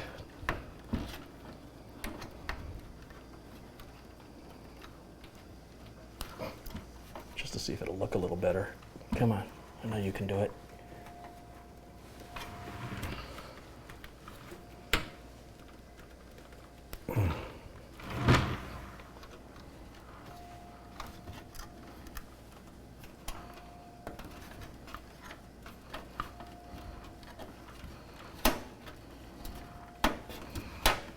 There it goes.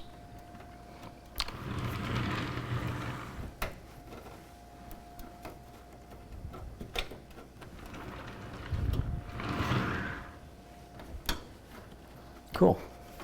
That looks pretty good in there, I think. That'll do. That'll do. All right. So we've got motherboard power hooked up. I guess I can put my front panel back on and start hooking up the front panel connectors. We're just about done. We can do our first test fire here in just a moment.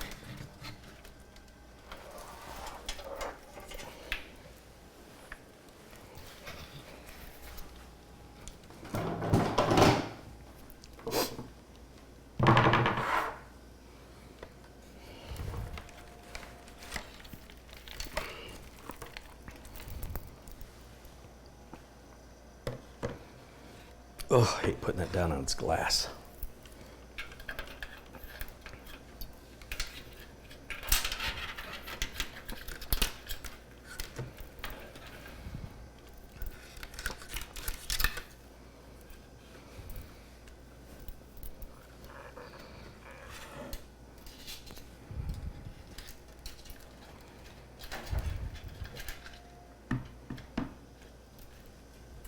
This is where it would help to have an extra set of hands, that's for sure.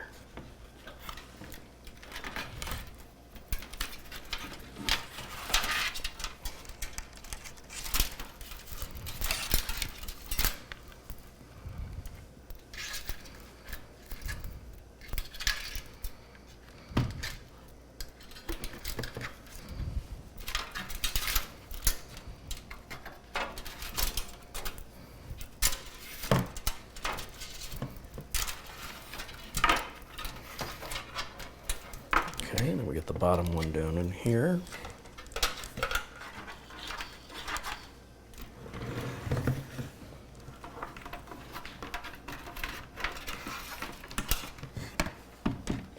There we go.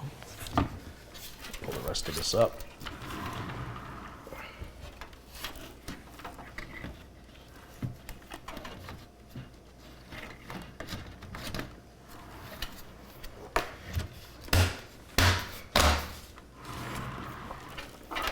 Yay, it's coming together, it's coming together. Now this is gonna light up with this connector, which we can just plug right onto the end of this one. These only have 2 wires, it's just positive and negative, probably on the 12-volt side, I'm gonna guess.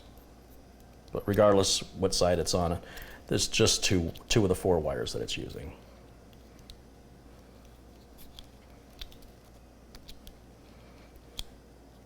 If it'll plug in.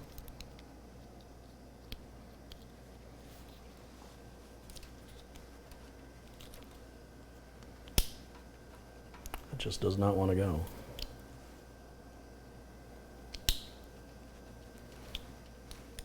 See if it'll go in one of these better. Yeah, that's fine.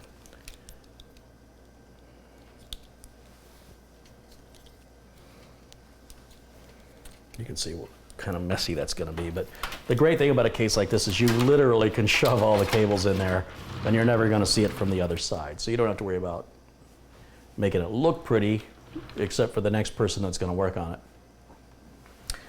All right, so let's get some of this hooked up. This is our HD audio, so we'll bring that up in here, and then we'll bring it back down. Now, do we have any cutouts in the motherboard for this to go? I'm not sure. We do. Oh, very good. I like it when case manufacturers acknowledge where that audio cable's got to go. It generally has to go right up in this corner. So we'll put that up there, come around, and bring it through. And on this board, let's see, where's our front audio connector? Right here. Missing pin is on the top. So we'll plug that on. And then we're going to pull the slack back, try and make the cable look nice and neat. There we go. Barely even see it now. And then later on, we'll wire tie this. Or not wire tie, we'll get the nylon zip ties on these bridges. And we'll make that look nice and pretty. Later, much later. This is USB 3.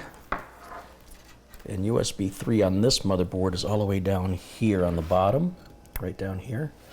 So once again, we bring this up through here and out through the back. We just do this one wire at a time. And then we're going to come up through the bottom right up here. Right like so. And that's just going to go just like that. And that one's on. What else do we have here? Once again, good time to keep these tangles, get these tangles straightened out.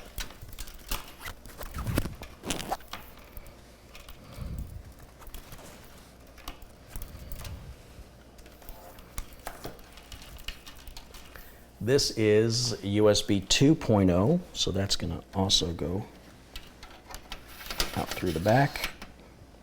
And USB 2s are down here as well, so they're going to follow that USB 3 cable up in the same area back here. It doesn't matter which header we use, they're all the same. So whatever you think is going to look best or be more available for another device you might be plugging in later. The missing pin is on the bottom, so I got to rotate with the word USB facing down on the connector. And we can put that right there. But I could have just as easily placed it on this connector right here. They both work equally well. You can see how nice and clean that's looking. Now this is one of the power connectors that lights up something up here. So we're going to run that out. And that's going to go back here on this controller. And since this one is quite wide, it must have to go on this big one right here. It's so hard to see.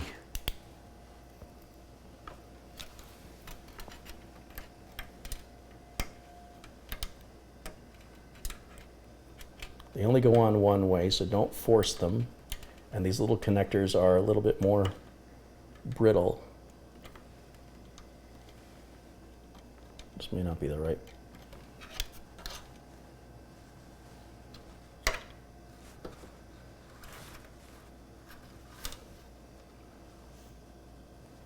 I think this one went. I think it went down on the bottom or the top. I can't remember now. I'm going to plug it right down there. It may not matter. I can change it later. Let's see. We've got a few more that go on that connector. This is that little 2-pin one. Let's take care of that. It only plugs in one place. See how they got all tangled up? See that? There we go.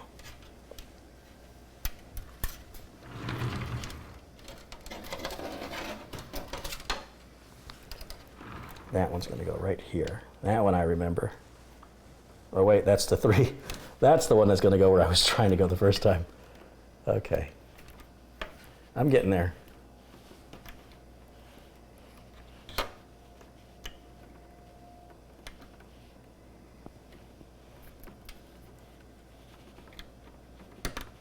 There it goes. And then there's the 2-pin one right here. And we'll feed that one out through the back.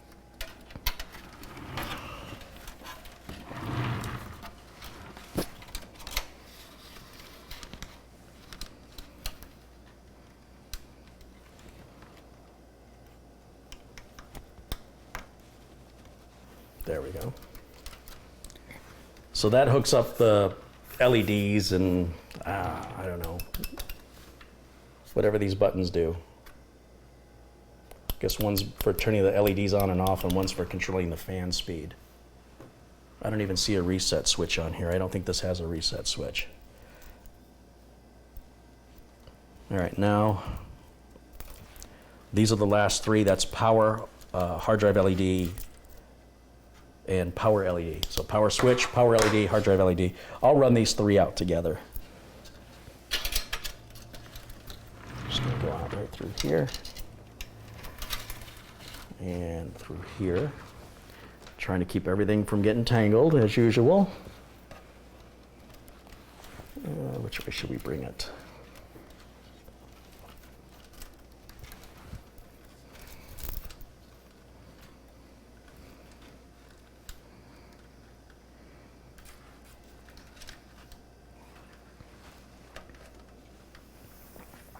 Yeah, I think that'll look okay. And we have to come up through the bottom here. Or we come up through the side. Which is going to look better? We can come up through here. We can come up through here and go over. We've got to get to that corner. Wish I had a hole. Wish I had a hole right there.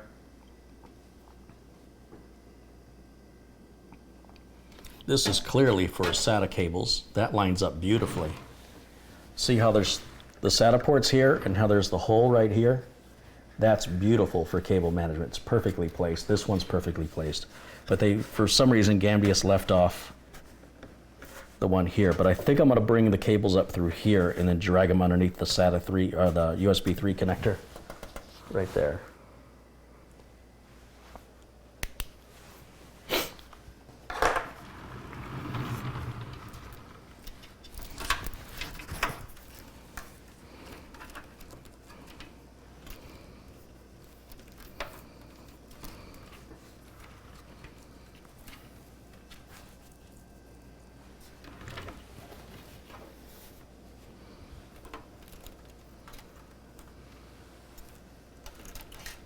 I'll just run it behind.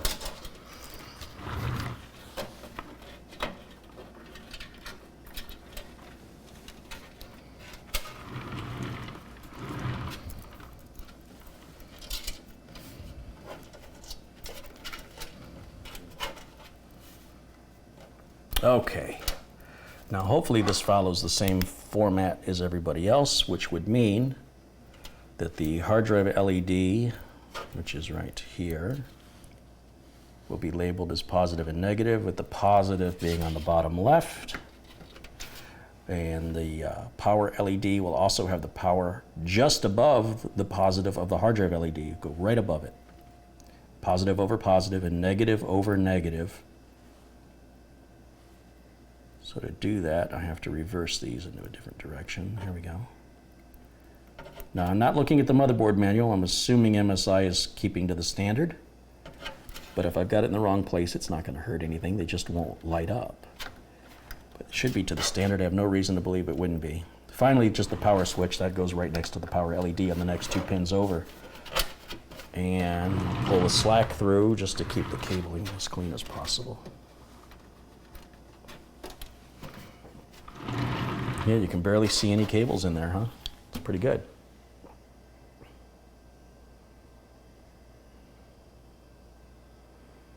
Pretty good. I think we're ready for our first test. You excited? I still don't know what this is for. What the heck is this for? I wonder if it's some kind of a support for a GPU.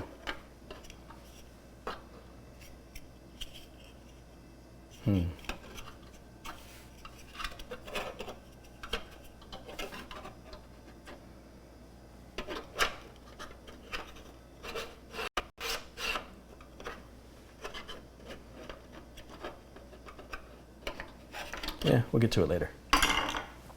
Not worried about it now. It's nothing I need right now, so I can preoccupy my mind with things I need right now. And that's a keyboard and a mouse, so we can turn this bad boy on and see if we get a power on self-test.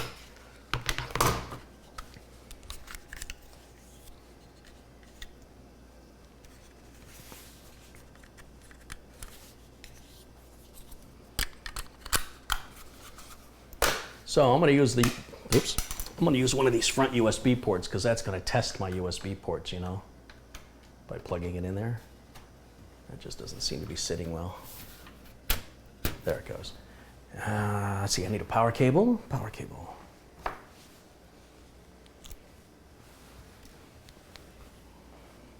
Make sure the switch on the power supply is off, and it is. And we'll plug this into the wall here.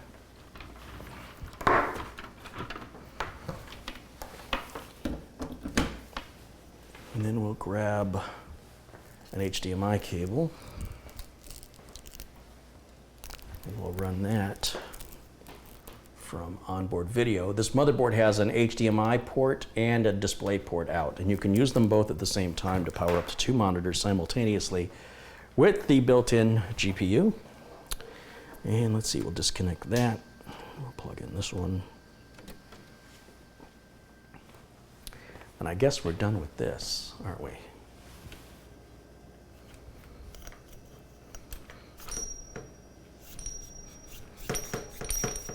Come on. Come on. Come on. There it goes. All right.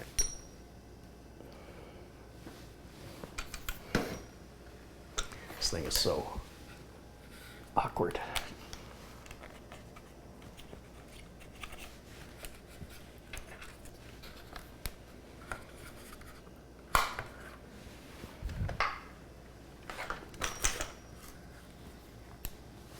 Yeah, I gotta put a hot shoe on here.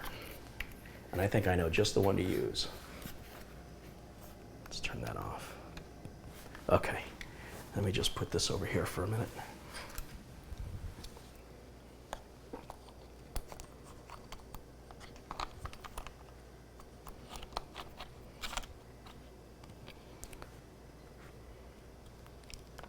There we go.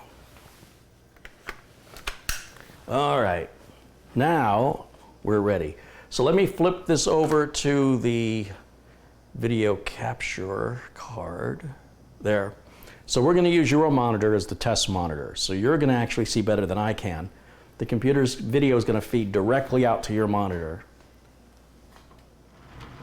Here we go. Let's hit the switch on the back of the power supply. That's on. 3, 2, 1. We're off to the race. No power LED. Oh, yep, light just came on there. Will it post? CPU fan turning? Yes. It's a little loud. RAM is blinking.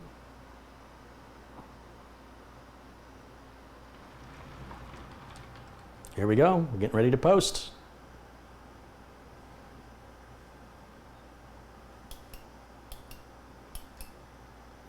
Lights on, lights off. Oh, that turns the fan off. That turns the fan on. Fan off. Fan on. Color. Color. Color. Hold it in, it turns it off. That'll cycle the colors, as you can see. Gamdias is written up in yellow. Was that color ever change? Nope. Controlled separately.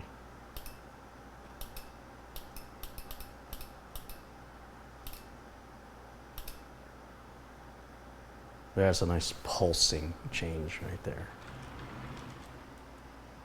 You see the RAM's streaking across there just fine. So we did get our post. I wasn't really paying attention, but it does see the RYZEN 2400G. Press F1 to run setup. Let's see what MSI's BIOS looks like on this. A little funky. That looks okay though. So let me grab a, well, let's see. First, there's probably a BIOS update on this, right? I bet you there is. What's our BIOS version here? That is the question, BIOS version.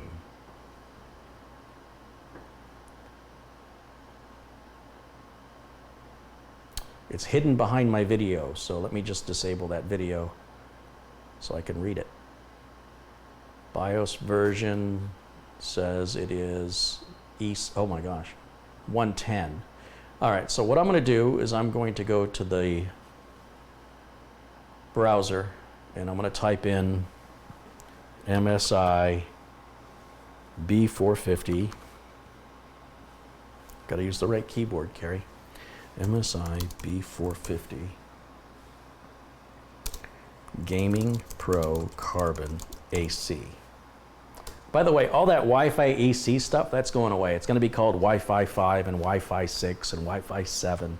Thank goodness they're finally getting rid of that nomenclature. Okay, here's the motherboard's manufacturer's site for the board. We'll go to the support link and we'll click on BIOS. Current version release date was just a few days ago, November 15th, version 1.2. Updated the EJSA code to 1006, improved compatibility with Raven CPU, Raven, support SATA hot plug function. All right, let's grab that.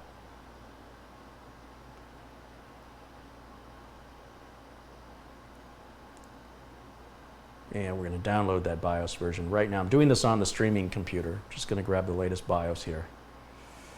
For some reason, it's like, oh, you got to accept cookies, I see. Where did it go? Doesn't seem to have downloaded. Let's try again. Download that. Now it's downloading. Okay. And let's get my flash drive out and plug it into the streamer.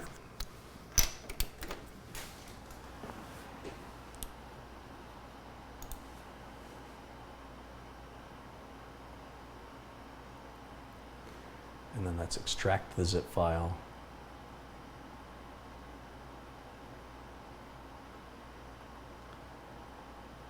We're going to copy the BIOS file onto the flash drive. It's just a blank flash drive. It's like a 2 gig flash drive. And all I'm doing is I'm copying that one zip, the BIOS file that was in the zip file I downloaded, I'm just copying that to the flash drive. Now, I already have a quick tips video that shows this process. It's basically the same process. I show it with other motherboard manufacturers, but it's basically the same thing. So we've got that, and let me eject the flash drive. Okay, and then I'm going to plug the flash drive in up here. We'll go right there.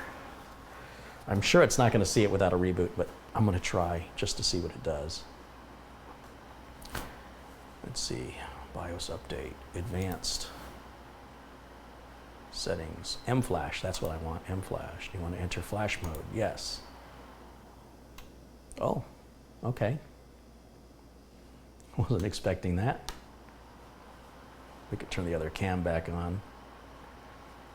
And let's see.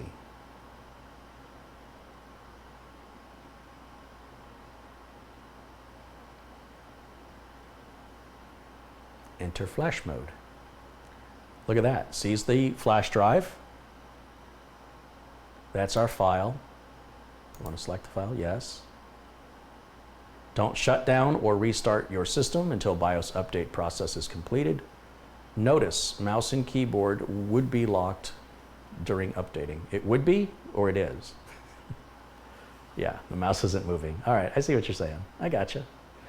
So we'll let that finish. Just be patient while that finishes. And if you have a manufacturer like Dell or HP, you'd get your BIOS from the manufacturer. If you're building your own system, your BIOS comes from the motherboard manufacturer. If there's 6 new BIOSes since the version you have, you don't have to download all 6. You only download the newest one, and it overwrites. You don't stack them on top of each other. I just want to give, well, that's happening. Let me give you a close-up of what's going on here. This is pretty neat. It's stupid, but it's kind of neat, the way that that RAM looks.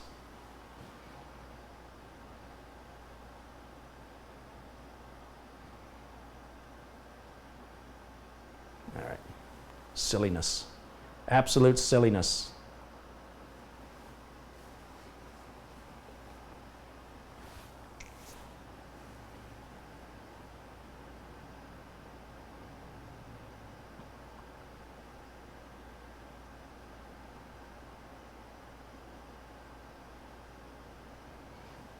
And of course, you can see the RGB cooler, I'm sorry, the RGB power supply rather, down here at the bottom of the case.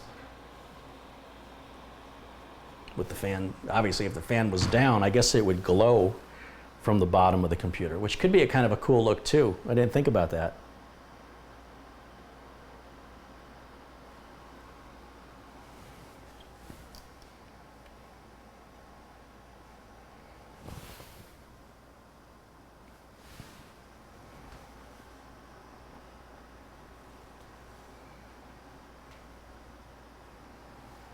Computer sounds very noisy. Yeah, so if we turn the fans off.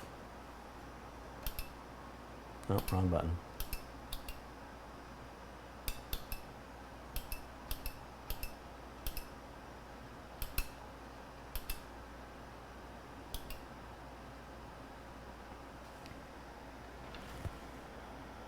Which fan is it? Oh, it's power supply fan. There we go. That was the power supply fan making all that noise. Now it's breathing. The lights, the RGBs. Oh, and this button cycles the colors on the power supply.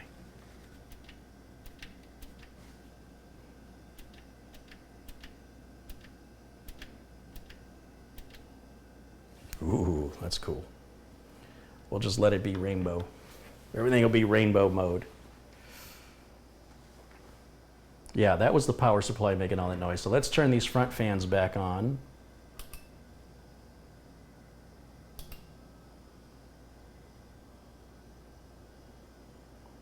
Oh, it's dead silent now. So the power supply fan is still turning, but it's not full speed. There's a switch on the back to have it run more intelligently. That should just be the default mode. I don't know why anybody would have that thing skyrocketed like that. So yeah, that was the power supply fan. And it did quiet down once I hit the switch on the back here for the silent mode, they call it. What a difference that makes, huh? It literally is silent mode.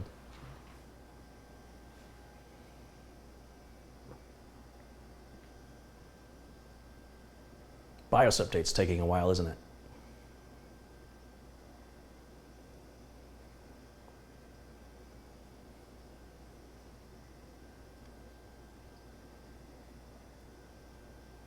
In fact, I guess I could go grab my Windows 10 install and I can finish putting away this monstrosity for the overhead camera while we're waiting. Try and get something done here.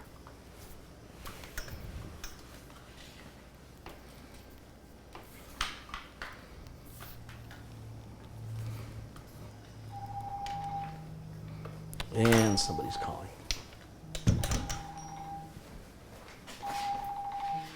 Yeah, they're going to have to wait.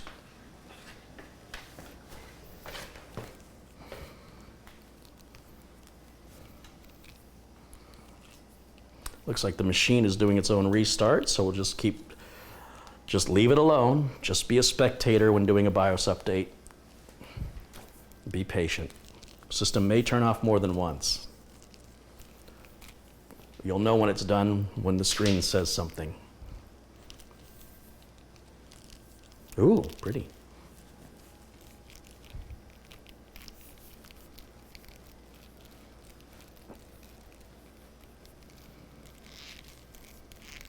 Yeah, that's what we wanted right there. Very good. All right, so I'm just going to put this cable back up now that I'm done with it. And then I'm going to go grab my Windows 10 USB install media. And let's get Windows 10 installed on this bad boy and we can run some tests on it. This can't be the right wire tie. Let's try, oh, that was too big.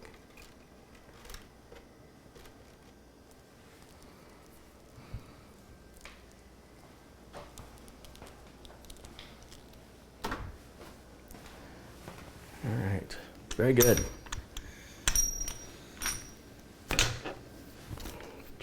Fold it up and out of the way too.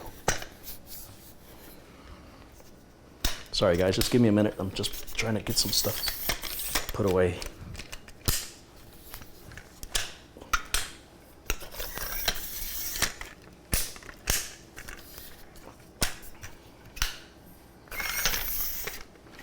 The smell of a new tripod. Can't be beat. Good stuff.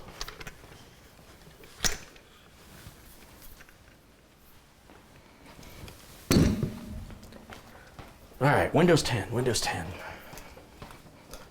Now I do have, oh wait a minute.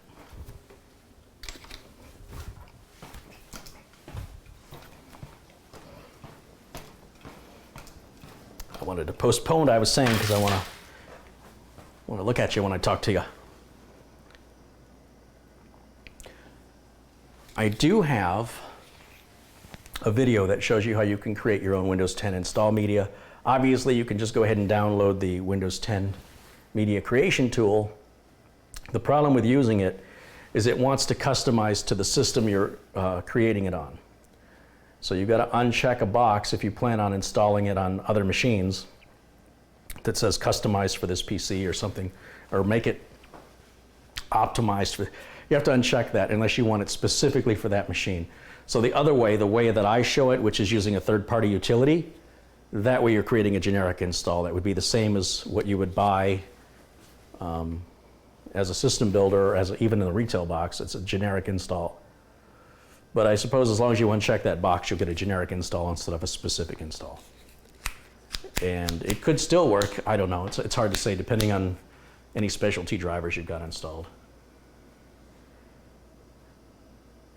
All right, so this is my Windows 10. I'm going to turn this off. I'm going to plug my Windows 10 in the back here. We're done with the BIOS flash drive, so that's just going to go back over here. Plug Windows 10 in back here.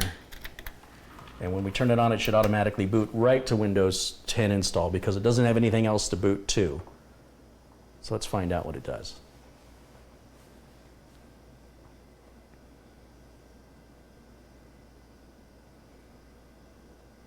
Yep, it's already loading off the Windows 10 install disk. And we'll click Next and Install Now.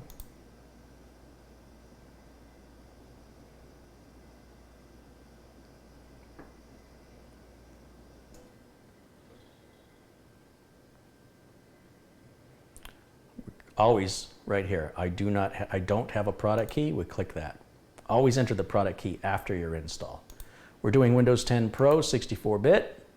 We have to agree to the license agreement, and then it's going to ask us where we want to install it. It should only come up with one option. We always choose custom on a new build.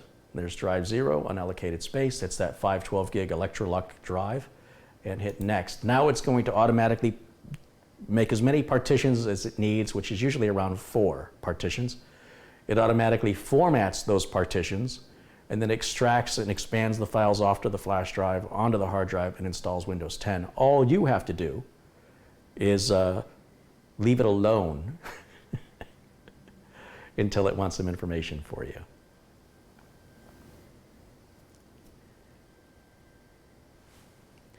Oh, it's much quieter now. It's dead silent. It's a very attractive case. I do like this case. I've been pretty happy with the stuff from Gamdias at this point. And you can see there's this light here, which wasn't on before. This is the red hard drive activity light. Let's see if I can get you a little close-up of that. These are the lights up top. As you can see, the red hard drive activity light is now flashing. Well, it's not a hard drive, but it's drive activity. It shows anytime there's reads or writes to the drive. That's our power light that's on. I think that's power. And you can see as I push the button, it behaves differently. Hold the button in. Oh, that's just turning the fans off and on. Now the fans are stopped. Push it once. So this button down by the hard drive LED, that's controlling our lights. Hold the button in, lights go off. Not the lights on anything else though, it's just the lights on the fans.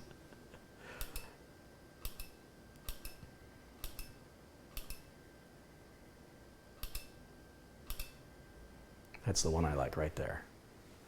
All right.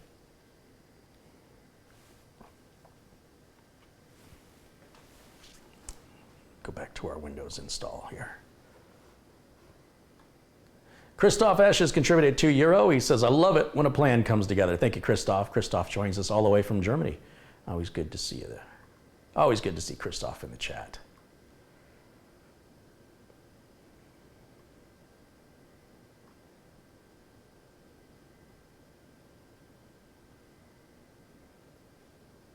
Right, we're ready for our first restart. That's a pretty fast install.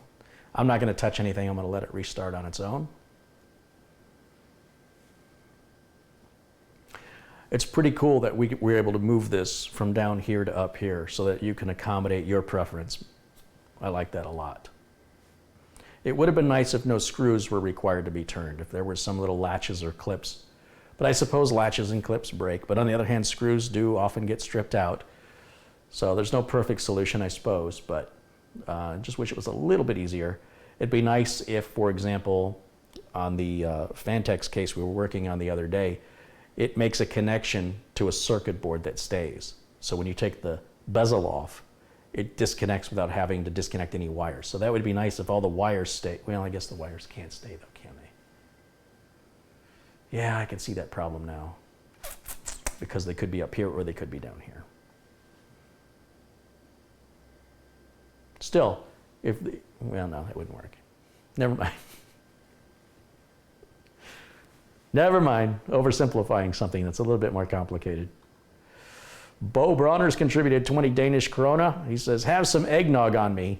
Well, thank you. I'm not a fan of eggnog, but I appreciate the contribution. All the contributions go to the channel. They go to help finance more equipment, lights, camera memory cards, microphones, batteries, cameras. I'm hoping these cameras will be on sale tomorrow. I'd like to buy 2 more of them.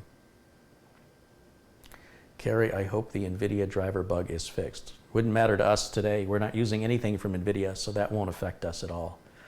We'll hit Windows updates. As soon as Windows installs, we'll just grab all the updates. It's going to be loading the AMD video driver and the AMD chipset drivers and everything else AMD. So if the NVIDIA bug that we have issued with before is still there, we wouldn't know because we're not doing anything from NVIDIA today, are we?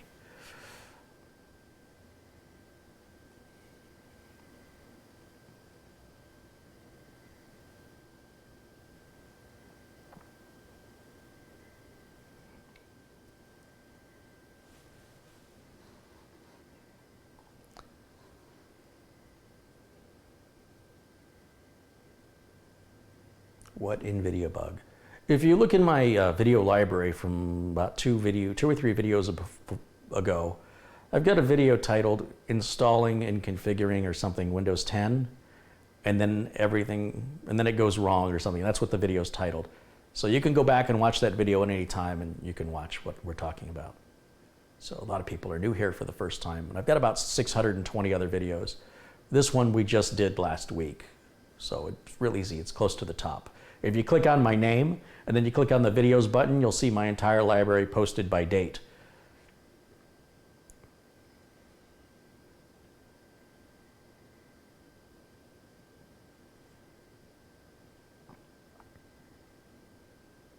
HipTech says, in case anyone's interested, the Threadripper 1950X has dropped in price again, and now it's down to $410. So HipTech, that's Hi, that joined us here on the previous video. That's HipTech right there. That's Hi. So say hi, H-I-H-Y. He's a little upset. It stings a little because he paid $950 or something back in February and had it sitting in a box and didn't get around to building it until he brought it over the other day, built it with me. And of course now the price is, when we talked the other day, 2 days ago, it was $450 and he was disgusted. Now he's more disgusted because today it's $410. So I do not buy parts in advance. All right, United States, yes, that's what we want. US, yes. Skip the keyboard layout. Oh, I forgot this has Wi-Fi. We'll go to the guest network. I don't even have the antennas screwed on. Let's see.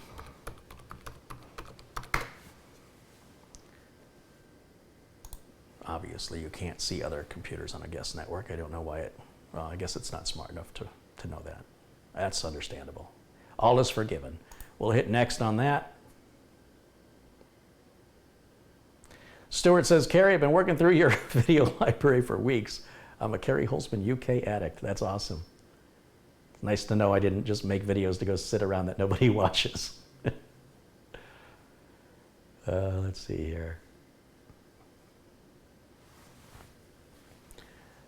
Set up for personal use. We're going to use an offline account. So right down here, we'll click offline account. It's going to say, are you sure? Please sign in with Microsoft instead. Okay? No, not okay. We'll just use the username of user. How about that? With no password. And I don't want to use Cortana. And I don't want to do that. And I'm going to turn all this location and data collection stuff off, because it doesn't really do anything for me.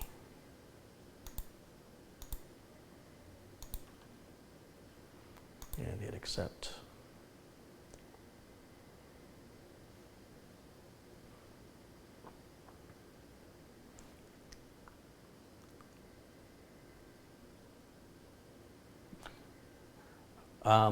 So there's a couple ways you can contribute to the channel. One is using Super Chat. The problem with Super Chat, though, is YouTube doesn't give me any receipt or any indication that you've paid me after the stream.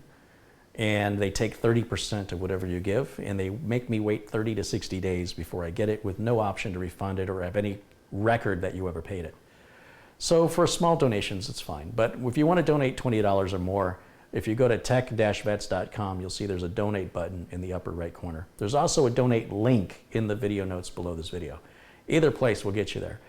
And if you donate through PayPal, which is what that donate link is pointing to, PayPal takes like 2.9 or anyway, they take around 3%, and I get the money immediately with a record of your transaction and the option to refund.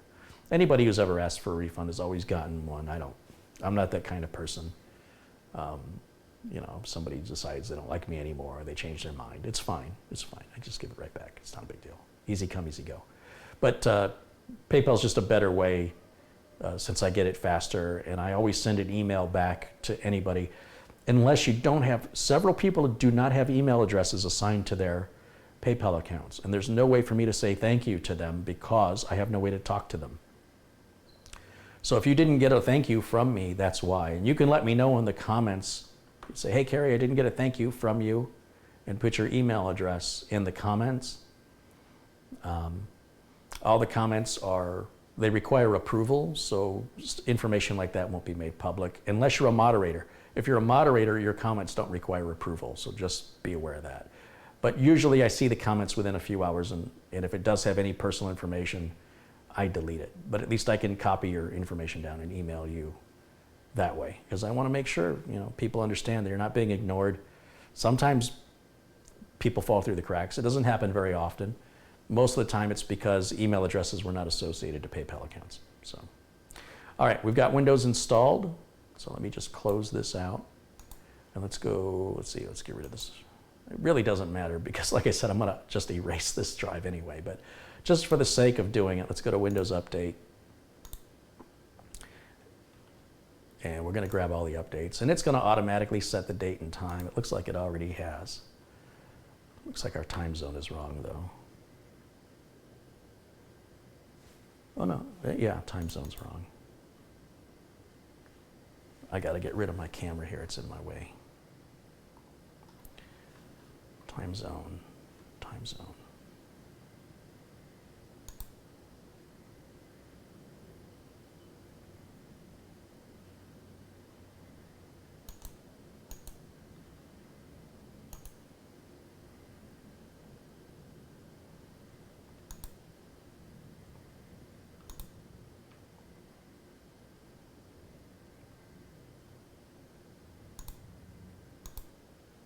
Now it should sync it up correctly.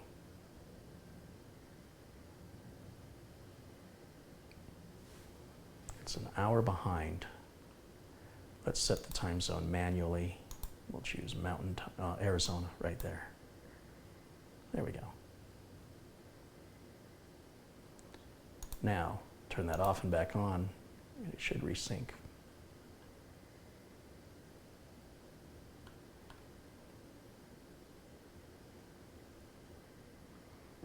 It's not resyncing.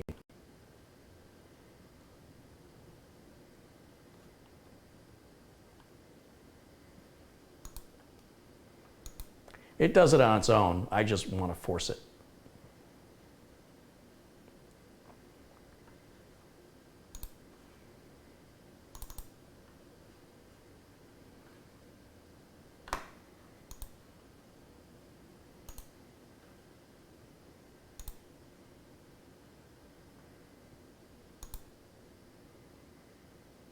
This is how I used to do it. Is that just not working anymore?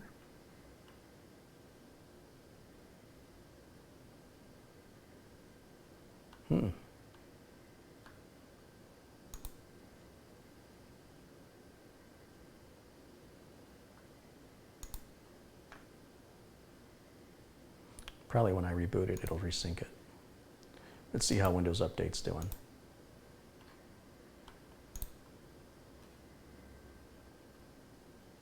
We're getting there.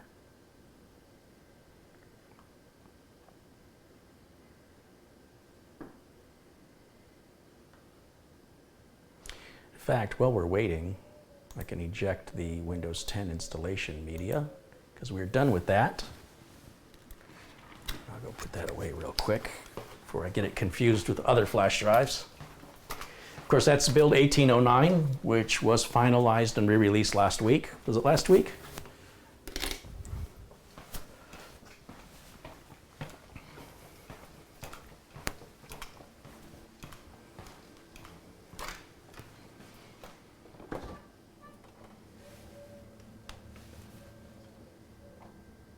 Oh, the time fixed itself. All right, time is good now. Yay.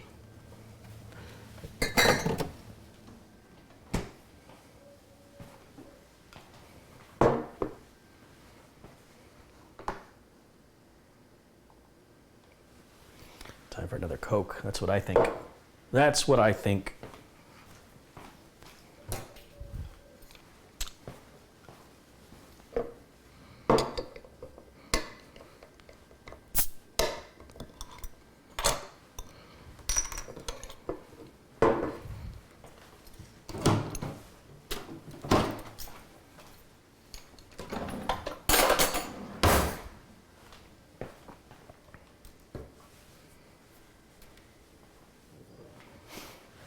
Cheers, everybody.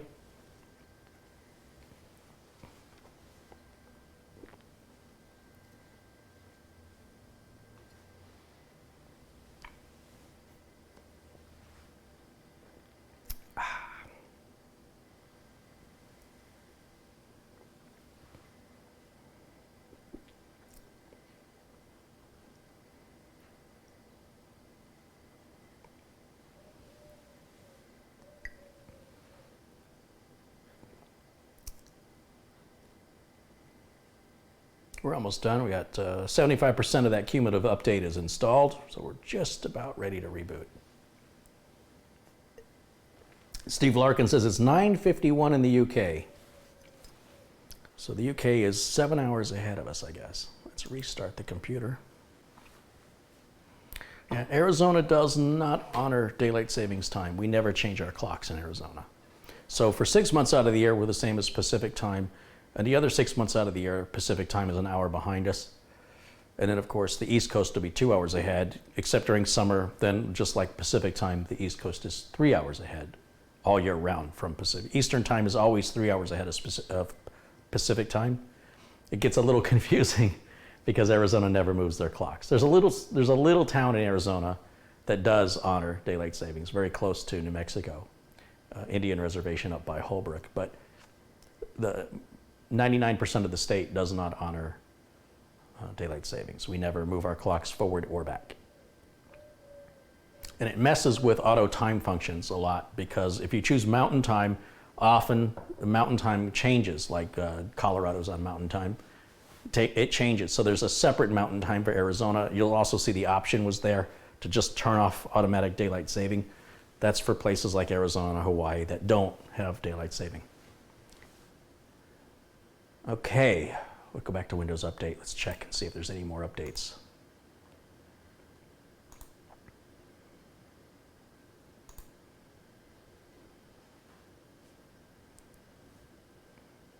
Yes, there's some more updates. It's dark and wet in the UK. Well, what's new? It's 22:52, so 10:52 at night in Croatia right now.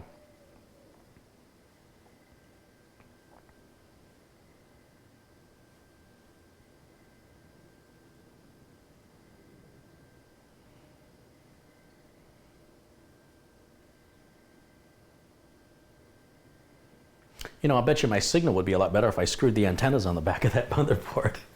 I should probably do that. It's not good to run Wi-Fi without the antennas. At least that's what they used to say. I don't know if that's changed, but there's something about the impedance or something that's not good for the Wi-Fi card. Should always, if you're running the Wi-Fi card, you should run it with antennas. So let's put the antennas on it.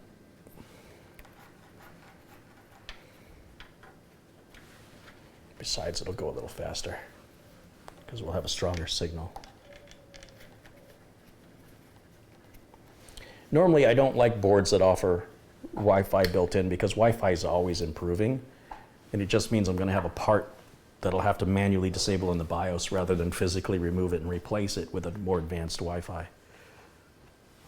Oh yeah, my Wi-Fi signal just went up, didn't it?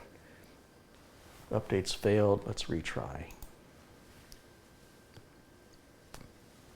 That's what happened. It was already updating in the background by itself, and then I manually did the update and it overlapped. So we're good there. That works. Let's close that out. Now, I always like to disable drive indexing. It is a feature I don't care for, and it potentially can eat up a lot of drive space. And on an SSD, yeah, it's bad. So I right-click, go to Properties, and I just uncheck this box. You could go into your services and disable the indexing service. It's safe. I don't really recommend disabling any service, but that one you can disable if you want to. And it's best to do this when the drive is empty, because once the drive has a bunch of stuff on it, this can take a while to clear out.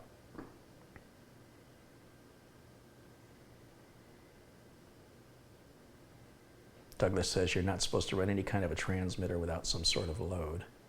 Yeah, that's what I recall.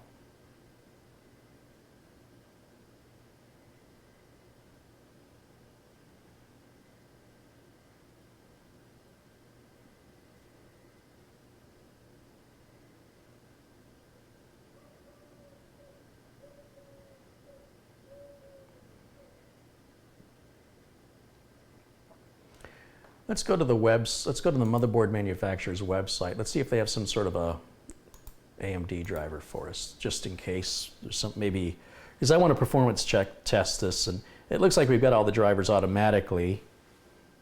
Oh, there's like a little LED on the M.2 drive in there. It's flashing. That's pretty cool. I can see it through the hole in the I/O shield. I've not seen an M.2 with an LED on it before. Okay, enough of the LED nonsense. Let's go to, let's see, Google.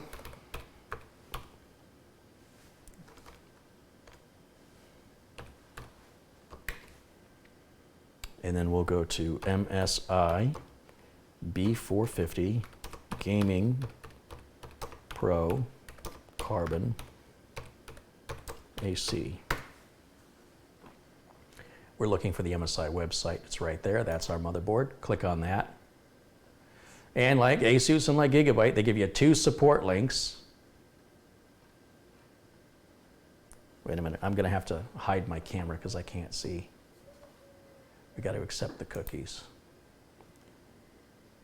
Yeah, I don't care about that. So up here, is it under support? Where to buy? MSI account. Search.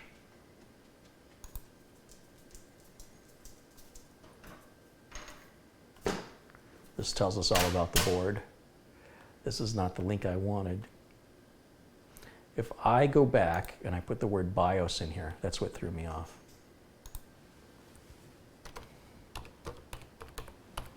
Let's do that instead. Support for B450 and Gaming 4. Here we go. So we're in the support area. Let's go to driver. OS is Windows 10 64-bit. Here's onboard SATA drivers, system and chipset. That's what I want, system and chipset driver. And let's grab that. That's a big one too. We'll save it. Do we want anything else when we're in here? Other drivers. What's other? What is this? Bluetooth? Yeah, I don't care about that. LAN. Obviously the LAN's working. Wi-Fi driver's working. Onboard audio. It's probably an older driver, but we'll grab it just to have it.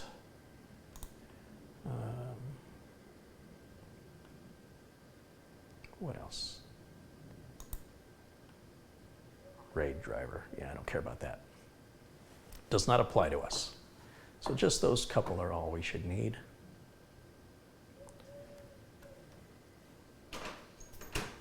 Downloads. Wow, look how big that driver is, 723 megabytes. Now, I'm pretty sure we got everything. I'm going to go into the control panel while that's happening. We'll just take a look in the device manager. I hate this category view. I really don't like category view. 2 large icons. System, let's go to advanced and let's disable automatic restart on a failure. Let's turn that off. That way the blue screen will stay up and we can read it. Hardware, device manager. Yeah, see, Windows Update gave us everything. It gave us our display driver and everything already. Oh, well, it's just not specific, which is fine. So we're still going to download the drivers and install them here. Want to make sure we get the best performance and reliability. Almost done with that. So we're going to install this one first, and then we'll reboot, and then we'll install the Realtek audio driver.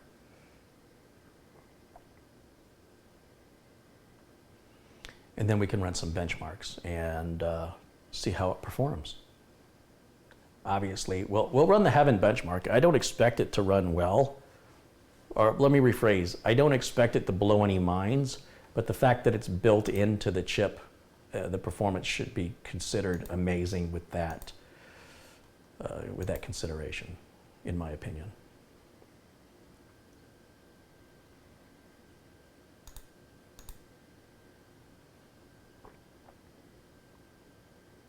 So I'm just extracting the zip file right now, and so I can run it.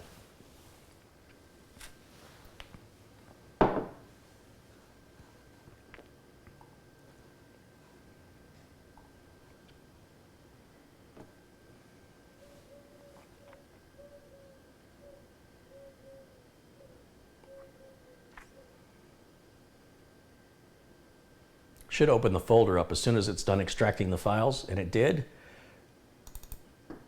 We run setup. Yes.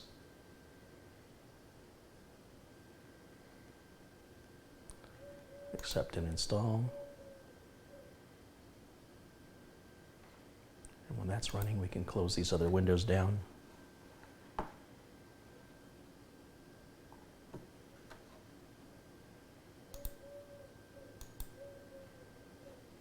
To Express.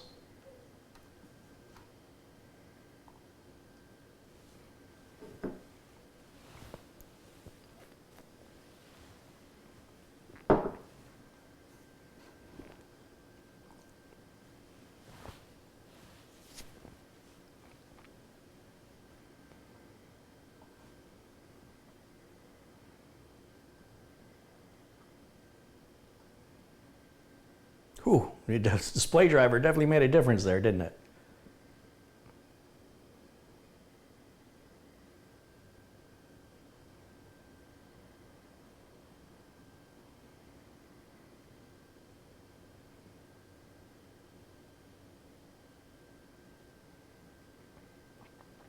Windows 10 did not give the drivers automatic. Well, that's because it's AMD. AMD apparently doesn't work with Microsoft the way Intel does and does not provide Microsoft the drivers. Remember, Microsoft only is giving you the drivers provided by the manufacturer. So the manufacturers that are like budget manufacturers, that are real cost conscious, they don't want to give Microsoft that money, so they're going to make you go and get the drivers. You know, the Intel chip costs a little bit more, but a lot of this happens automatically, so you get a little better service in that sense. But you know, just by me saying that, people are going to take offense to it. That's just fact. That's just the way it works. Microsoft does not choose which drivers. It's whoever pays, and it goes through their qualification process. It's perfectly fine either way. It just means the end user has to do a little bit more work on their own with AMD. Some people have more time than money. Some people have more money than time. And now we'll do the Realtek driver.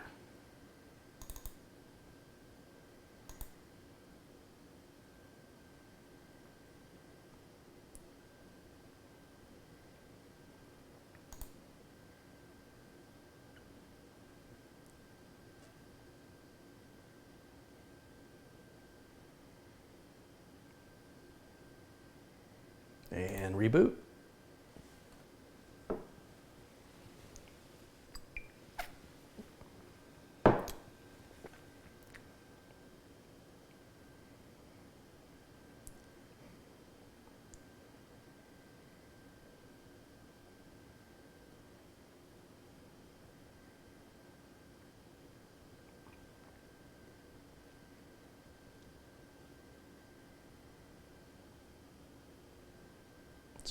Pretty decent boot time.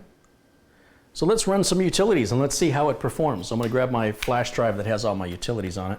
We'll plug that in here. Let's see, what do we want off of this?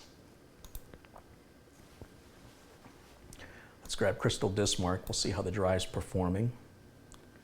Let's grab the PC testing. We'll need Prime 95. We'll need HW info, and we can install the Heaven benchmark right off the flash drive. Get that out of the way.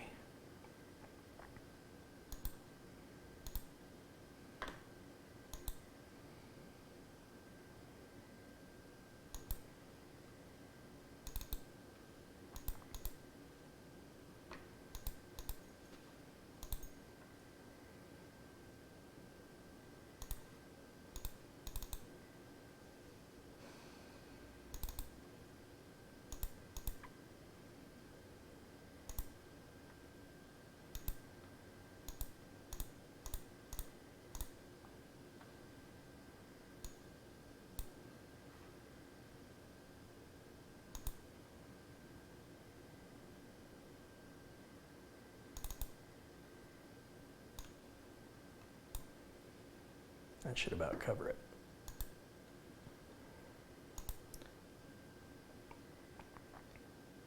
So Crystal Dismark, let's get that started. Let me wait for the copy to finish, and then we'll see what numbers look like on this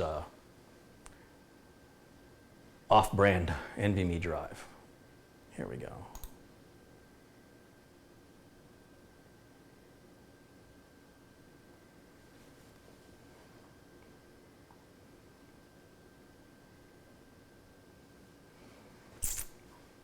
Oh yes, we want to enable XMP in the BIOS. Thank you for reminding me of that. We will do that in just a moment. Let's take a look first at how the NVMe drive performs. Clearly you're not going to get the performance of a Samsung 970, but you also don't have anywhere near the price. This is about half the price, but clearly more than half the speed. So data for the dollar, data performance for the dollar is better with this drive. Is the warranty as good? Do they have any utility software?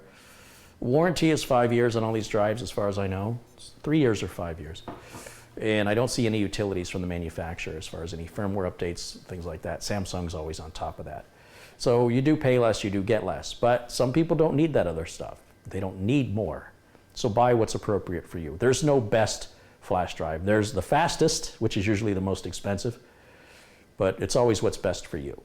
And nobody knows you better than you, so you can make that decision. Isn't XMP for Intel? No, XMP is Extreme Memory Profile. I don't think it's Intel related. Oh, they trademarked the name XMP? Okay.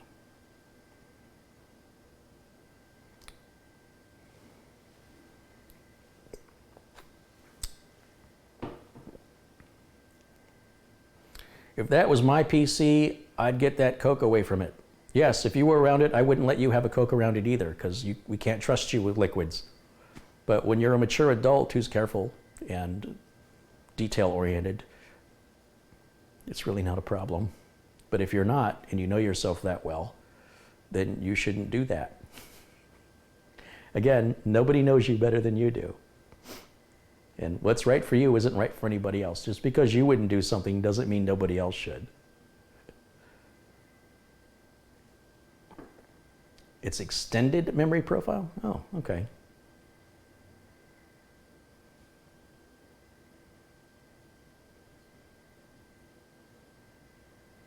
Yeah, read speed's respectable. 2671's respectable. The Samsung 970 EVO will do about 1,000 faster than that. 900 faster than that. Write speed's where it's taking a hit.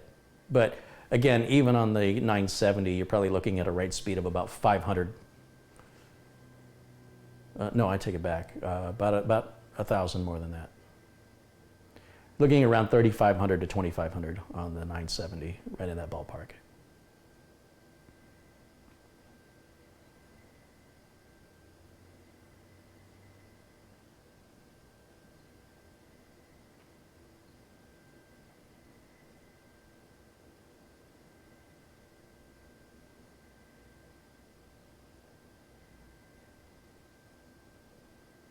Yeah, it's really just bad JoJo to tell anybody else how to do something, you know.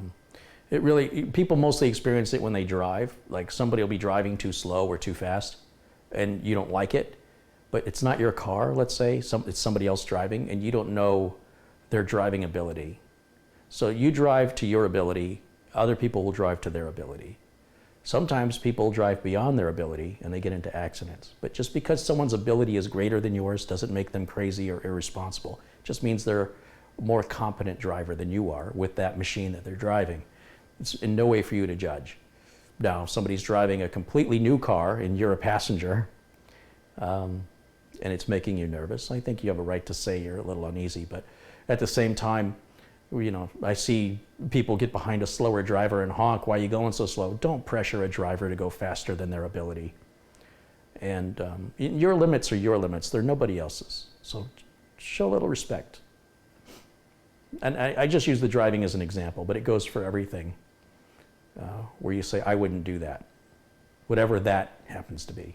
Good, don't. But don't tell anybody else they shouldn't just because you won't. There's our final numbers, 2671 on the read, 1623.7 on the writes. It's pretty good. Can't really complain for the price of what that drive costs. We just hope it's reliable, and if it isn't, we hope they have good support. But so far, it's working well and there's no reason to call support. Let's go into the BIOS real quick and, oh, what's this?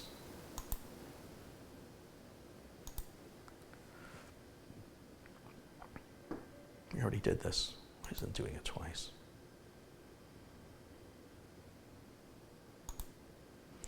So let's restart.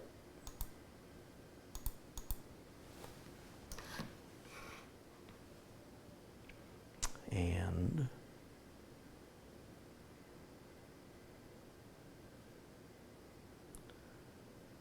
hit delete. There we go. And XMP is right up here. Turn that on. On. Well, I guess you can have several. I guess that's why it only lights up half. Game boost, that's probably some minor overclock. We'll go ahead and turn that on. Minor overclocks are fine. It's when people push the system too hard. Fan info. HD audio connections on. LAN, yeah, we don't want to boot. CPU fan warning, we'll turn that on. Windows 10 WHQL support. I don't know what that does. Sounds good though.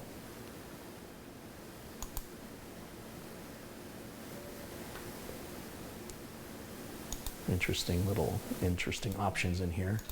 Smart fan mode.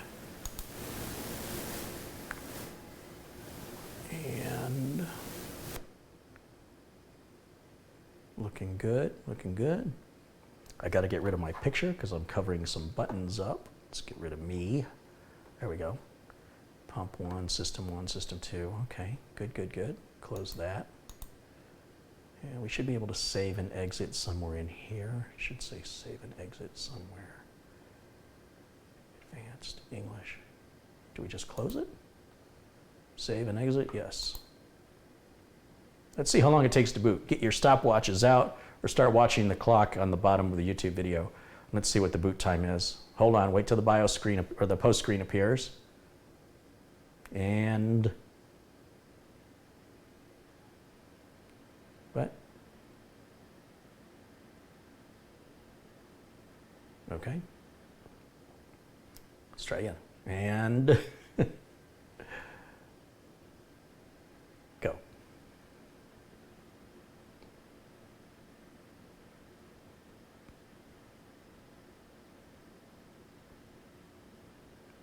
It's pretty fast.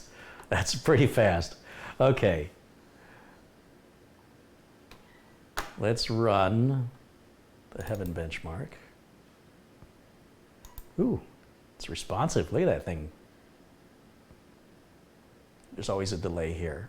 Some machines have more of a delay than others. Here we go. Guess I can turn my cam back on again.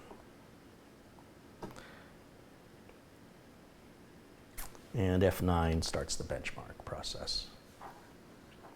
Remember, this is onboard video. That's very playable. A little bit of a jitter, but very playable.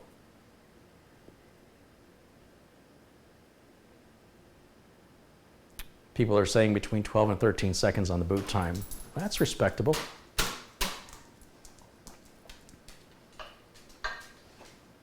Thanks for reporting that boot time to me, guys.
So I just want to remind everybody that the system will be partially disassembled tomorrow. We're not going to spend any time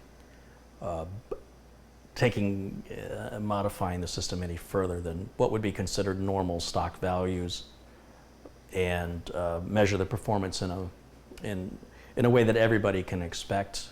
And beyond that, obviously, there's other little tweaks and things you can do, but the performance you're going to get back will be almost indetectable outside of benchmarks. So I'm not too worried about that.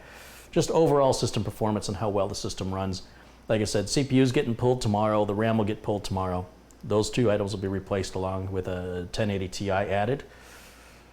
And then I'll do the cable management. Windows 10 will have to be reinstalled because the M.2 is being removed and being replaced with a 2 terabyte M.2 SATA drive, and then a 6 terabyte mechanical drive. And then that'll be ready to be delivered to the customer in that order.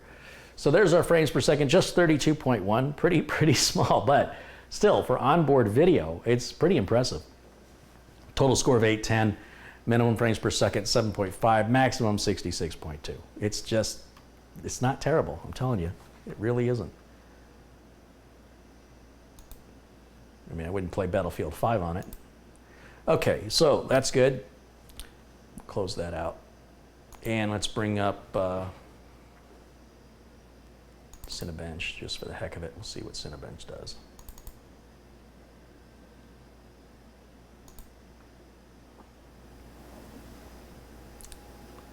Oh yeah, I gotta go to the license agreement. And we'll run the OpenGL test first.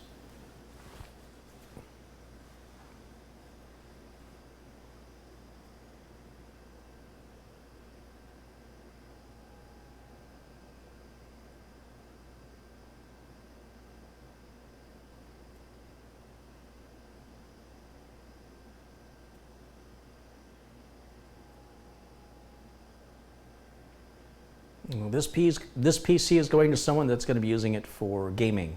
There's a video, a couple videos back, that we're looking for a case for a future build, and the client is in the chat talking about what games they play. If you want to go back and watch that video if you're interested in that discussion.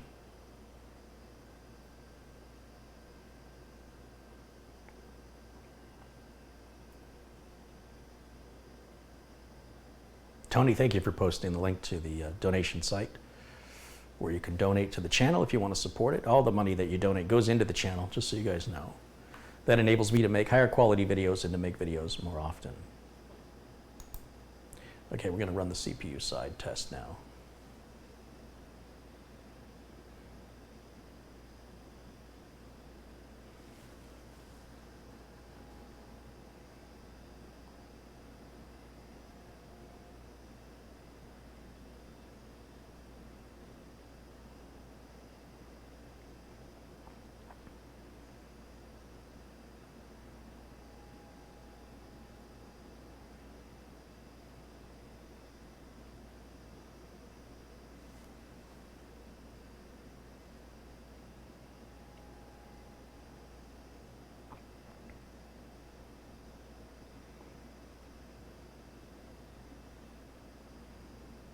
Just about done.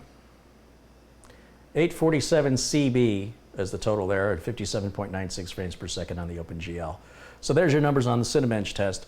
Now let's just beat the heck out of it for a minute, just because we can.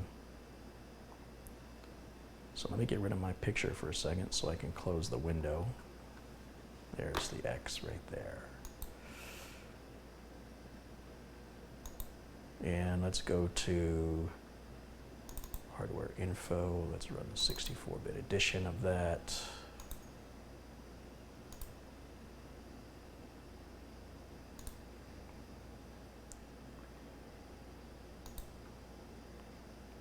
Sensors. Let's see what our temp is right now.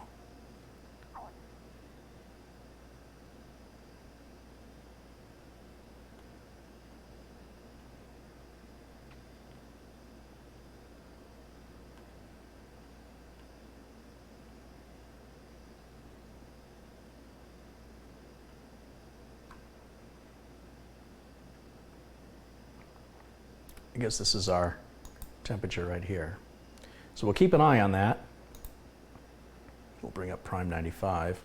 Let's work all the cores at 100% for 15 minutes. Which again, no end user would ever do. There we go, we're maxed out on the cores now. And whew, that jumped up fast, didn't it?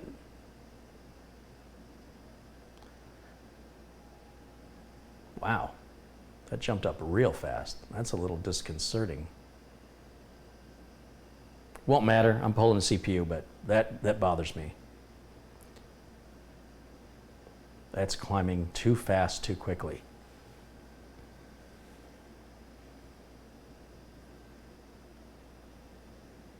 Very worrying.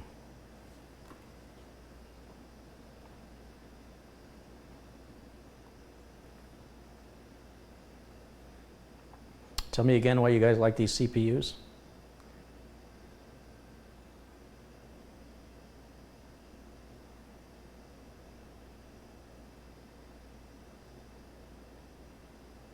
Oh, maybe because I've got Game Boost on.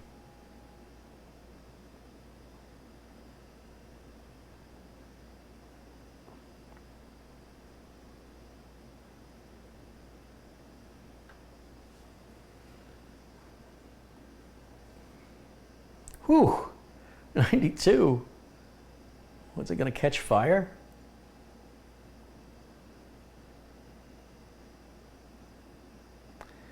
You know what? I'm not comfortable with this at all. I'm really not comfortable with the CPU getting that hot. It's making me nervous, so I'm going to stop the test.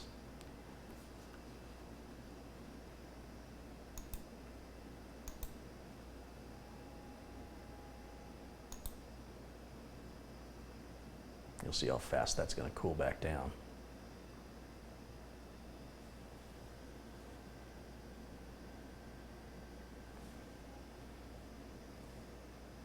It's not dropping in temperature as fast as Intel does either. I wonder why. Sure is taking its time. It's coming down though. Something ain't right there, I'll tell you that right now. That's not acceptable. I would not deliver that to a customer in that condition.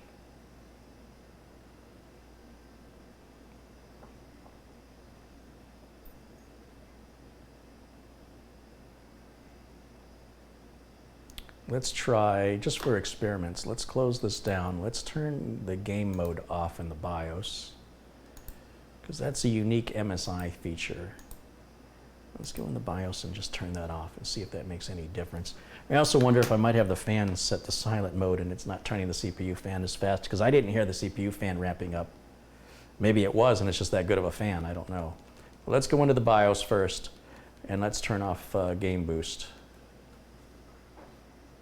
Turn that off. And now let's save and exit. Oh wait, I wanted to look at the fan info. What's our profile on the CPU fan? CPU fan profile. Oh, I see. It kicks up at 85. That seems fine, it seems normal. It looks fine.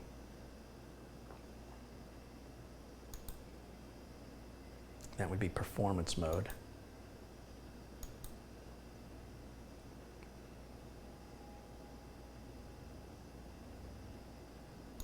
Let's save it that way. Let's try changing those two things. Yeah, cool and quiet. AMD cool and quiet. That would cause it to run hotter. Well, let's see. We'll just try it.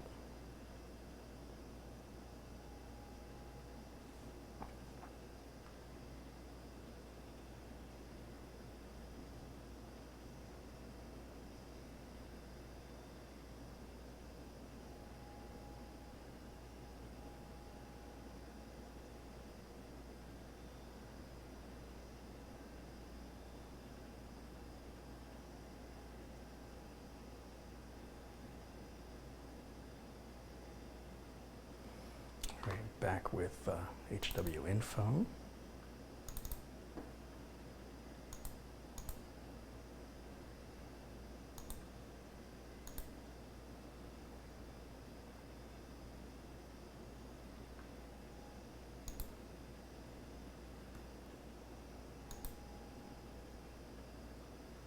Back to Prime 95. See if our performance, if our cooling performance is better or the same.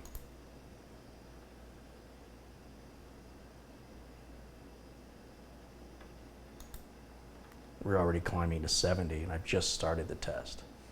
It's not good. That is not good.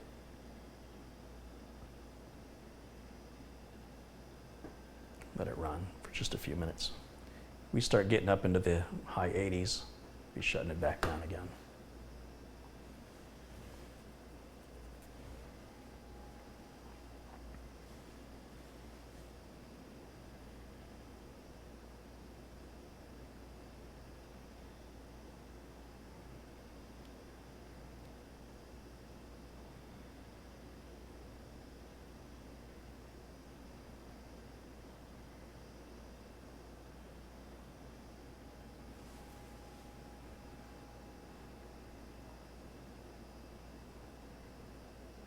It's better, but still a little bit, still climbing. It's still, you know, if it settled right in this area, I'd be okay, but it's still climbing.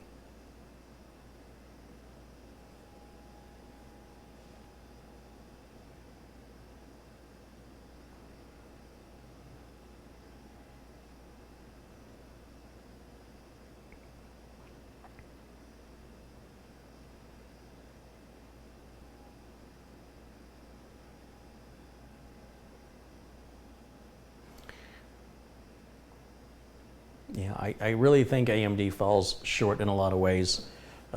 Heat and power consumption, AMD still falls very far inferior to Intel. Sorry guys, that's just fact. It's just fact. AMD's got to do better. They're going to have to do better.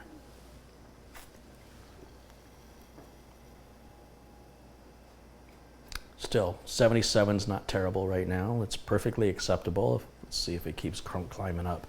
We'll let it run for, it'll be 15 minutes, so as long as we stay out of the 90-degree area, we'll be all right. Keep an eye on it. It's still climbing, though. It's not good. So yes, an additional cooler would help, but the stock cooler should be adequate.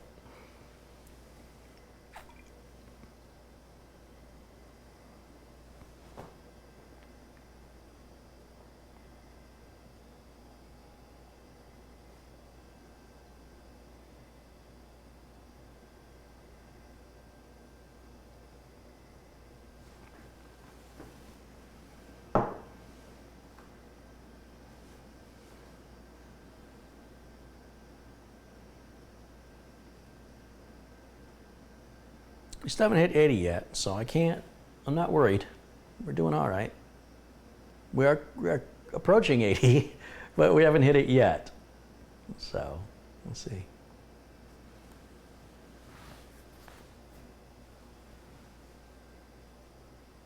It's funny to me how people justify their passion for one manufacturer over another and excuse the downside as blaming the motherboard manufacturer, or when people want to believe in something, they will find excuses in their brain that makes it okay.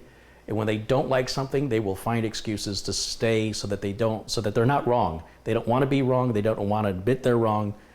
It's okay. There's no such thing as a perfect product. Where Intel has its flaws, AMD also has their flaws. And I think it's a bigger man to admit AMD needs to do a little bit more work on this.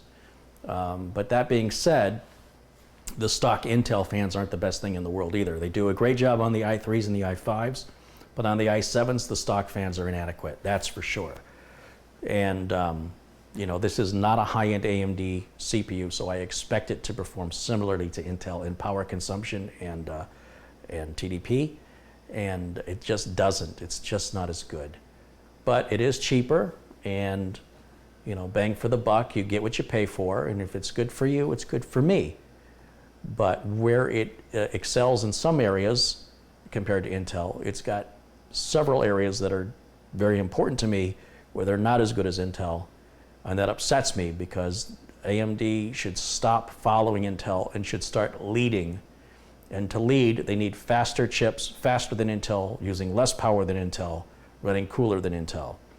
When AMD starts taking the lead, I will have more respect for them. But for right now,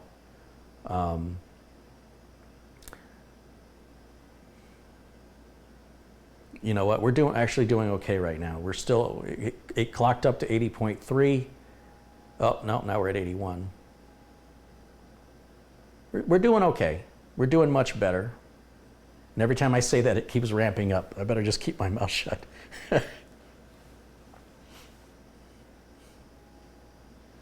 AMD needs to really, really address this. They got to figure out what they're doing here and fix it.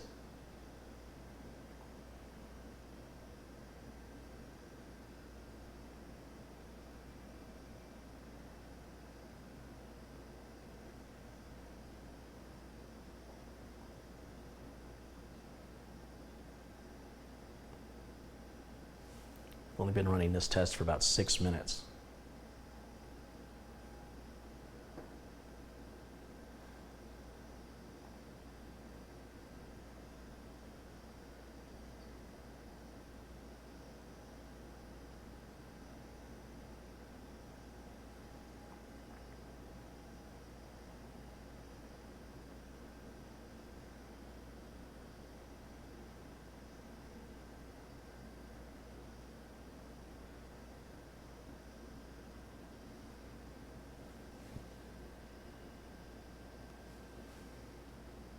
Now, I did have some concern on an AMD CPU like this, where when I took the heatsink off, there was very little thermal compound.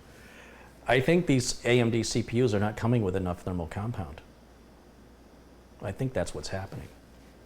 However, the CPU is coming off anyway, so I'm not going to bother with that today. It'd just be a waste of thermal compound, because I just have to pull it off tomorrow anyway.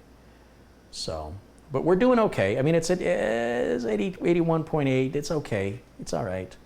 Let's see if it survives 15 minutes, though. We're not even halfway through a 15-minute test. And we'll just keep an eye on that, on this temperature, and see if it climbs into the 90s. Into the 90s is when I get worried. And so we don't have a lot of headroom right now between 81 point, we're almost at 82. That's only 8 degrees Celsius to cross into 90. It's not much headroom. So it makes me a little nervous. I'm uneasy about that. It's not going to break anything, but it just shouldn't be running that hot. If it's running that hot, that means it's eating a lot of power. It's costing a lot of money. What you save on your CPU, you spend on your electric bill, apparently, with AMD. But I guess if your parents are paying your electric bill, you have the illusion you're getting something cheaper. But if it costs more to run it, it's not cheaper. And all CPUs don't perform all the same. So AMD may have other dies that perform more optimally. But this die is not a good die. Or this cooler, the heatsink's not a good heatsink. One or the other, not sure. Someone talks about the thermal compound between the internal heat spreader. Well, of course, it's got to be better. If their chip runs hotter, they don't have a choice. Intel has a choice AMD doesn't have, because their chips don't run this hot. AMD only does what they have to do, not because they're better, but because they have to do it. Trust me, they're in business to make money. They wouldn't spend it if they didn't have to. We're still doing okay. Came down a little bit. It might be throttling. It could be throttling.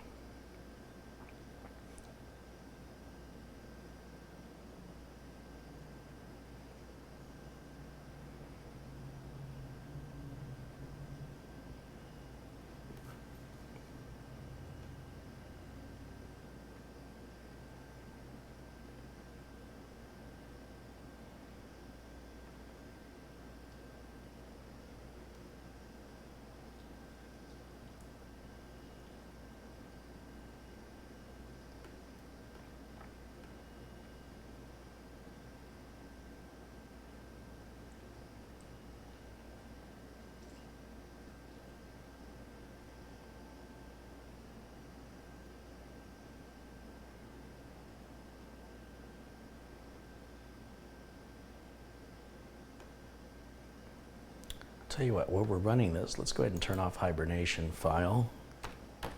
Do multitask, it can handle it.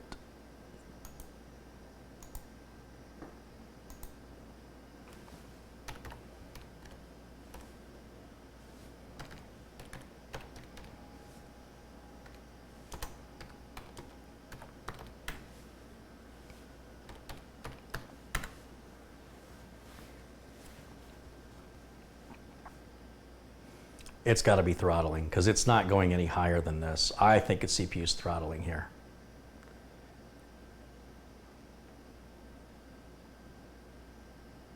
I think we're maxing it out. That's not good.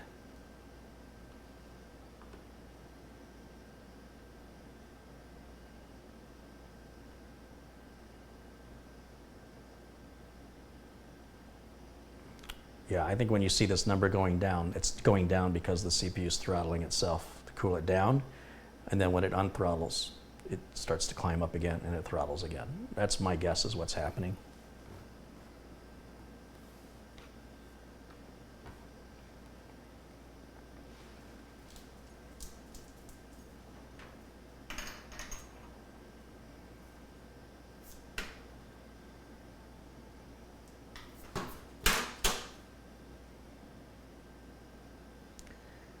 This system was just built because Gamdias sent me a case and I needed parts to put in it to test the case, you know, to review the case properly. And it just so happened that I mentioned to somebody that I was building this and they want the case and the power supply and the motherboard. So we're going to switch out for their CPU, but we're going to use whatever the stock fan is on the CPU. And if it's not good enough, I've got some third-party fans, but I'm not going to do it on this. This is just built for today. Like I said, I got to take it apart tomorrow when the parts, if the parts come in the morning, I'll do another video tomorrow where I take the CPU out and the RAM out and the M.2 out. And I'll replace those 3 items, and then I have to reinstall Windows and reconfigure everything. And then I'll be more concerned about the temps. But at this point, this was just purchased for no other reason other than to review the case. Can't review the case without parts.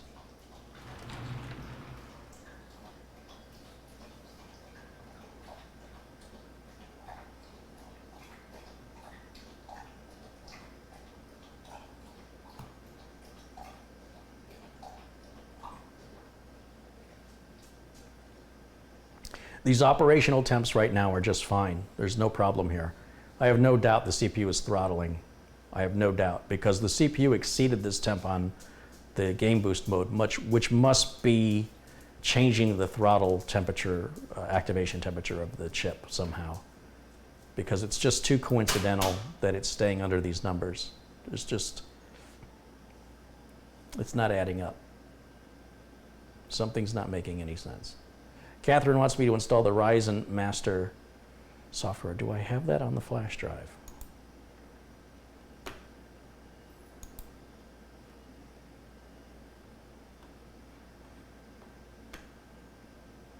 Nope.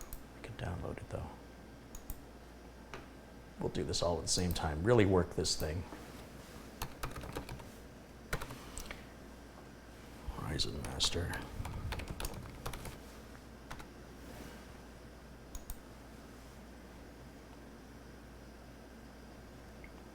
GDPR crap.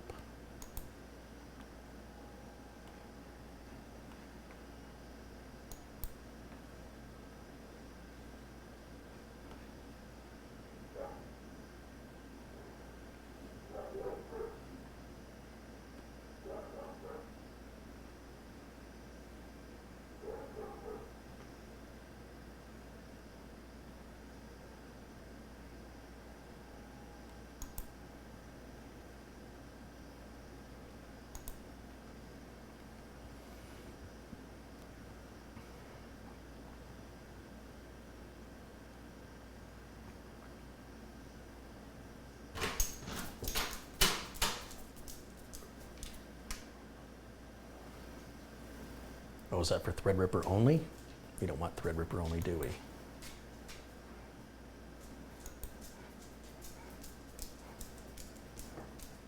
I just saw 2nd gen RYZEN. I realized it said Threadripper. All right, here we go.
Well, we've been going about 15 minutes on the test, and it's doing fine. I still suspect it's throttling, though. It's very suspicious to me. The RYZEN behavior is not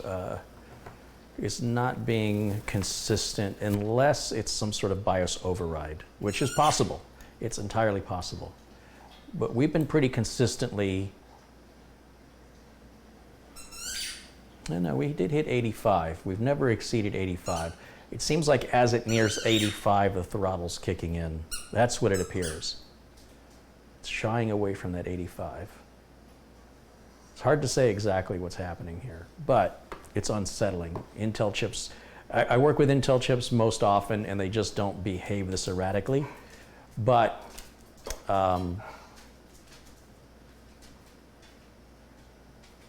I could be misinterpreting it.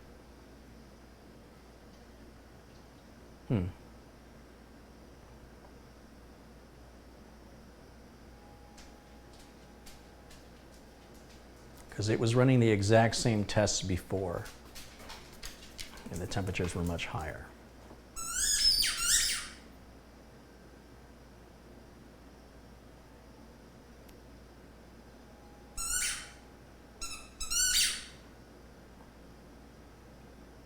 Let's see what happens if we change modes. What if we go to gaming mode? How do we apply that? Just hit apply.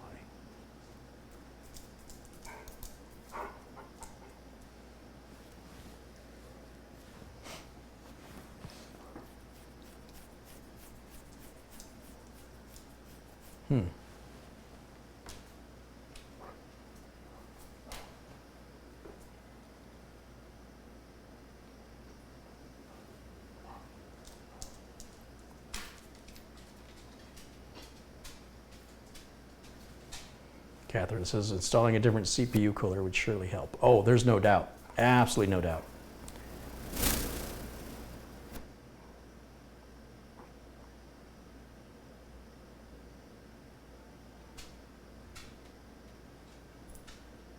But, you know, if I never turned that game mode on and I saw these temps, I would still be very suspicious of why they're magically hitting that maximum temp.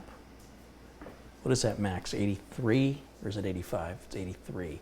So we hit a max temp of 83. Now, as far as I'm concerned, a max temp of 83 is fine.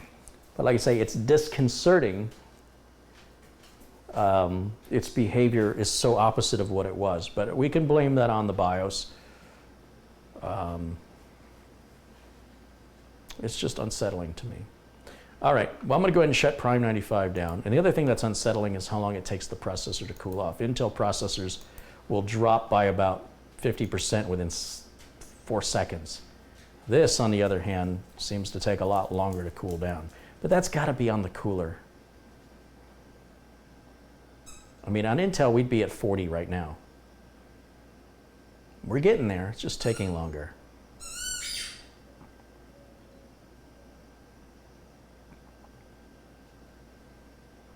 You can look back at my other videos, they're all live, and you can see me doing the same test, and you can time it. You can time where it goes from the max temp to its normal operating temp. And it certainly feels like this is taking almost twice as long. Again, it's not a big deal. It's just, I'm so sick and tired of people talking about how superior AMD is, and it's so far inferior in so many ways. But they may not be ways that matter to you. And this is a little concern of mine. Now we're back where we should be. Oh, no, it just jumped up. Okay. And of course, it slowed down the processor too, of course.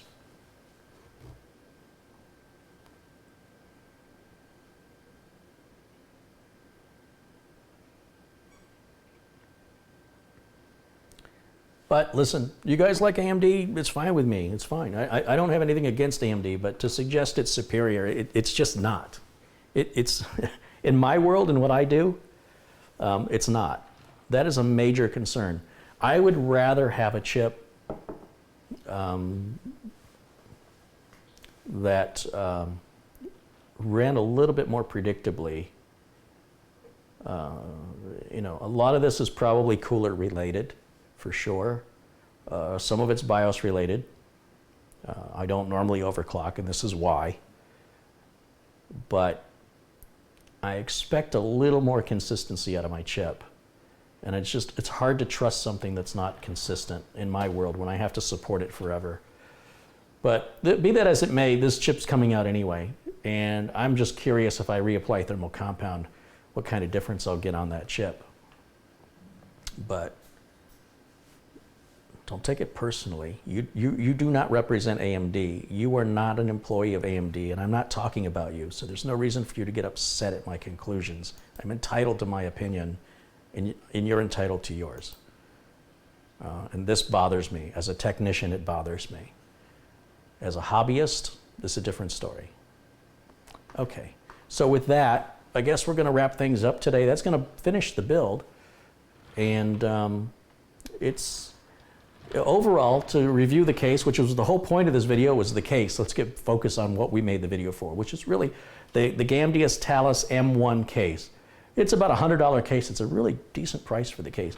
Power supply is pretty pricey. That's like a $170 power supply. I'm not sure why. To me, that power supply should be about $100. The case has a good price. The case should be about 120, but the case is only 100. I like that you can move the front panel from the top to the bottom or bottom to the top. It seems pretty well designed. Let's put the glass on it just to see what it looks like through the glass.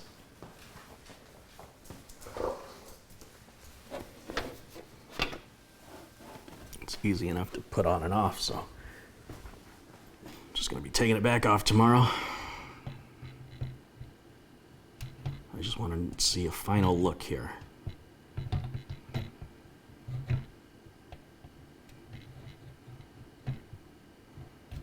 There we go.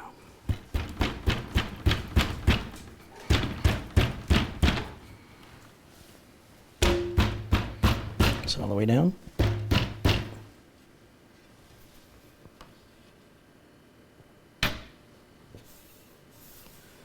So my OCD's bothered a little bit. There's a little gap that's wider here than it is back here because it doesn't sit flush up at the front. It has a couple of magnets on the inside of the door. You can't really see them very well.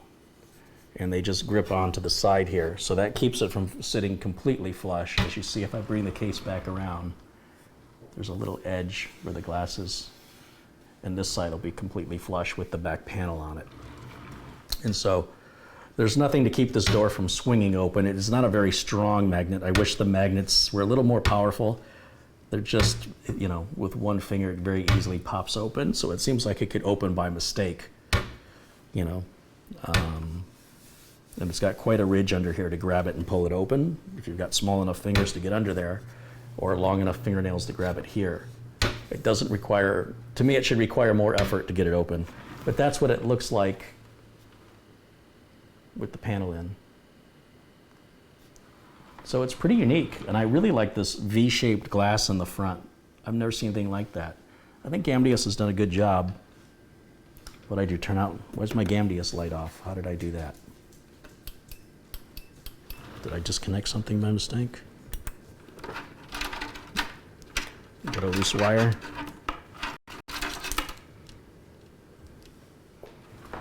Oh, fell off. I didn't plug it in all the way.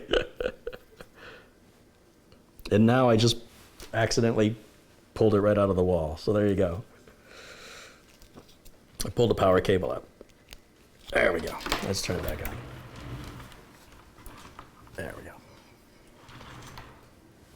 Let's cycle through those colors again.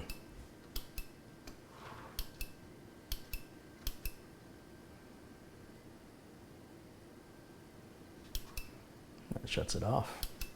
That breathes.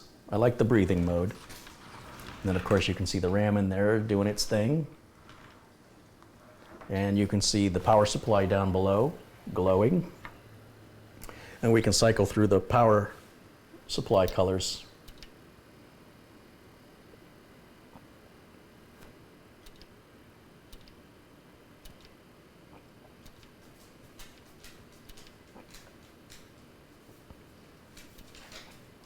And that's off.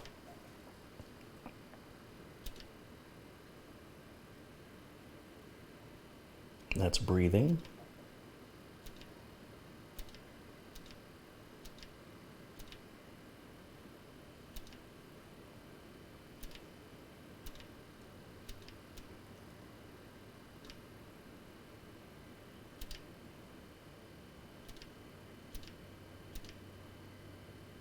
That's the mode I like right there. And there is room for a liquid cooler. Well, they say there is. If we put a liquid cooler in there, let's see, how much space do we have between the top of the board? Oh, I don't know, that's awfully tight. I don't think a liquid cooler is going to fit up here. They say it will, but the fans, when you add the fans to the bottom, it's going to interfere with getting the RAM in and out. I'm not sure I would do that. You could put the liquid cooler here in the front instead. That would probably make better sense. And then I'm guessing solid state drives must attach back here. That's what I'm guessing. Or can we put solid state drives in the 3.5-inch drive bay? That's possible. Let's see. Let's take a look at one of these drive tray caddies. Oh yeah, we can, there's 4 holes here to mount a solid state drive into the caddy. That's probably what I'll do when I build this. Just to keep the cabling nice and neat, I'll put the solid state, no wait a minute, it's an M.2 solid state. But if we had a 2.5-inch solid state, I'd put it right here, put the hard drive in the other one, and then that way it's one power cable that'll reach both drives real easily. Both SATA cables can run together and be a nice clean cable management. But you can alternately put solid state drives, but they're all gonna have to be screwed down. There's no toolless drive installation. I wish this case had toolless drive installation, which means like the Corsair 200R, the drives would just click into place without any need for any special caddies or screws. That would be ideal. I'd like to see more case manufacturers adopting that. Much more, rely less on screws, and especially when people lose the screws. And it also makes installation much easier, especially for a first-time builder. But even an experienced builder can't argue. Plugging a drive in where it clicks into place is always easier than having to go and get screws and tighten them down. It also makes any replacement upgrade much faster. You just pull it in, pull it out. So I would like to see that as an improvement. I think the case should come with a rear case fan. It does not. I think that's a shortcoming for a case like this. They should include a rear case fan. The rear case fan is far more important than the front fans. You see, the front fans are drawing air in, but nature will create a vacuum. If you just put a fan blowing out, it will naturally draw as much air as it needs in from the front. So these front fans are unnecessary.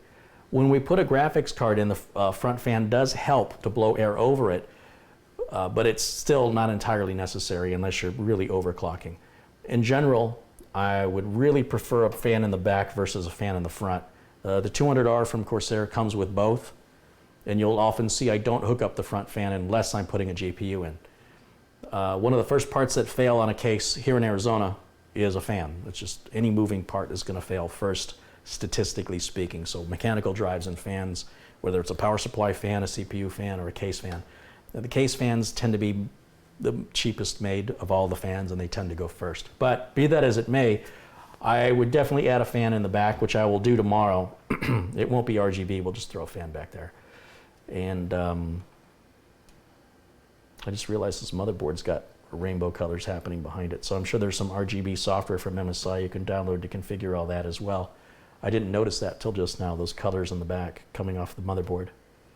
So it does pair well with this case. It's a black case, black motherboard, black RAM.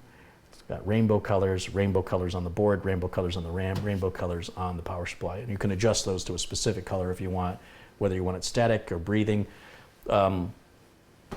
So as far as aesthetics, it's a beautiful case. So a few minor improvements would be stronger magnets to close that glass. I'd like a little more height for radiator support, so it should be just a little bit taller. Give me another 3/4 of an inch. Give me a rear case fan. You know, you could just give me another one of these fans. This same identical fan, throw it in the back.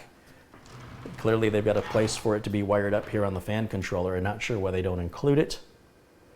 As for the power supply, which was also part of the test, a very unique power supply. 650 watts is plenty of power for a regular gaming rig with a A single GPU should be plenty. Maybe a little short on a Threadripper build, but on a regular AMD or Intel build with a NVIDIA or AMD graphics card, it should be just fine, 650. And some unique connectors, interesting connectors. Not quite sure how I feel about it. I always like different. I hate when people just do the same thing over and over again. The best part, my favorite part of this case is that ability to move this panel from down here to up here. I think that's brilliant. That's my favorite part. So those are my evaluations, and I hope Gamdias enjoys the video, and they'll continue to send me parts for review. And yeah, there you have it. If anybody's got any questions, I'll take those now. Otherwise, we're going to go ahead and wrap up. We're exactly at 4 hours on the broadcast. Looks like I might have missed a few contributions. Let's give a few shots out. Chris Cooper has contributed £5. He says, enjoyed it tonight. Happy Thanksgiving. All the best. Thank you, Chris. Stephen Sheik contributed $5. He said, just want to say a quick happy Thanksgiving to all. Now he's going to watch this from the beginning. Excellent. And of course, to everybody else who contributed earlier, Bo Bronner, Christoph Esch, Apurva, Saristov, Donnie Seeger, Robert Roby, Verujan Klustian, A Life of Gaming with Deldorge, Red Dragon, Ralph Weiser, Artek, and Rudiger Luthi. Thank you all for supporting the channel and for just being friendly, cool, supportive people. This is the this is my dream community. I just want it bigger, that's all.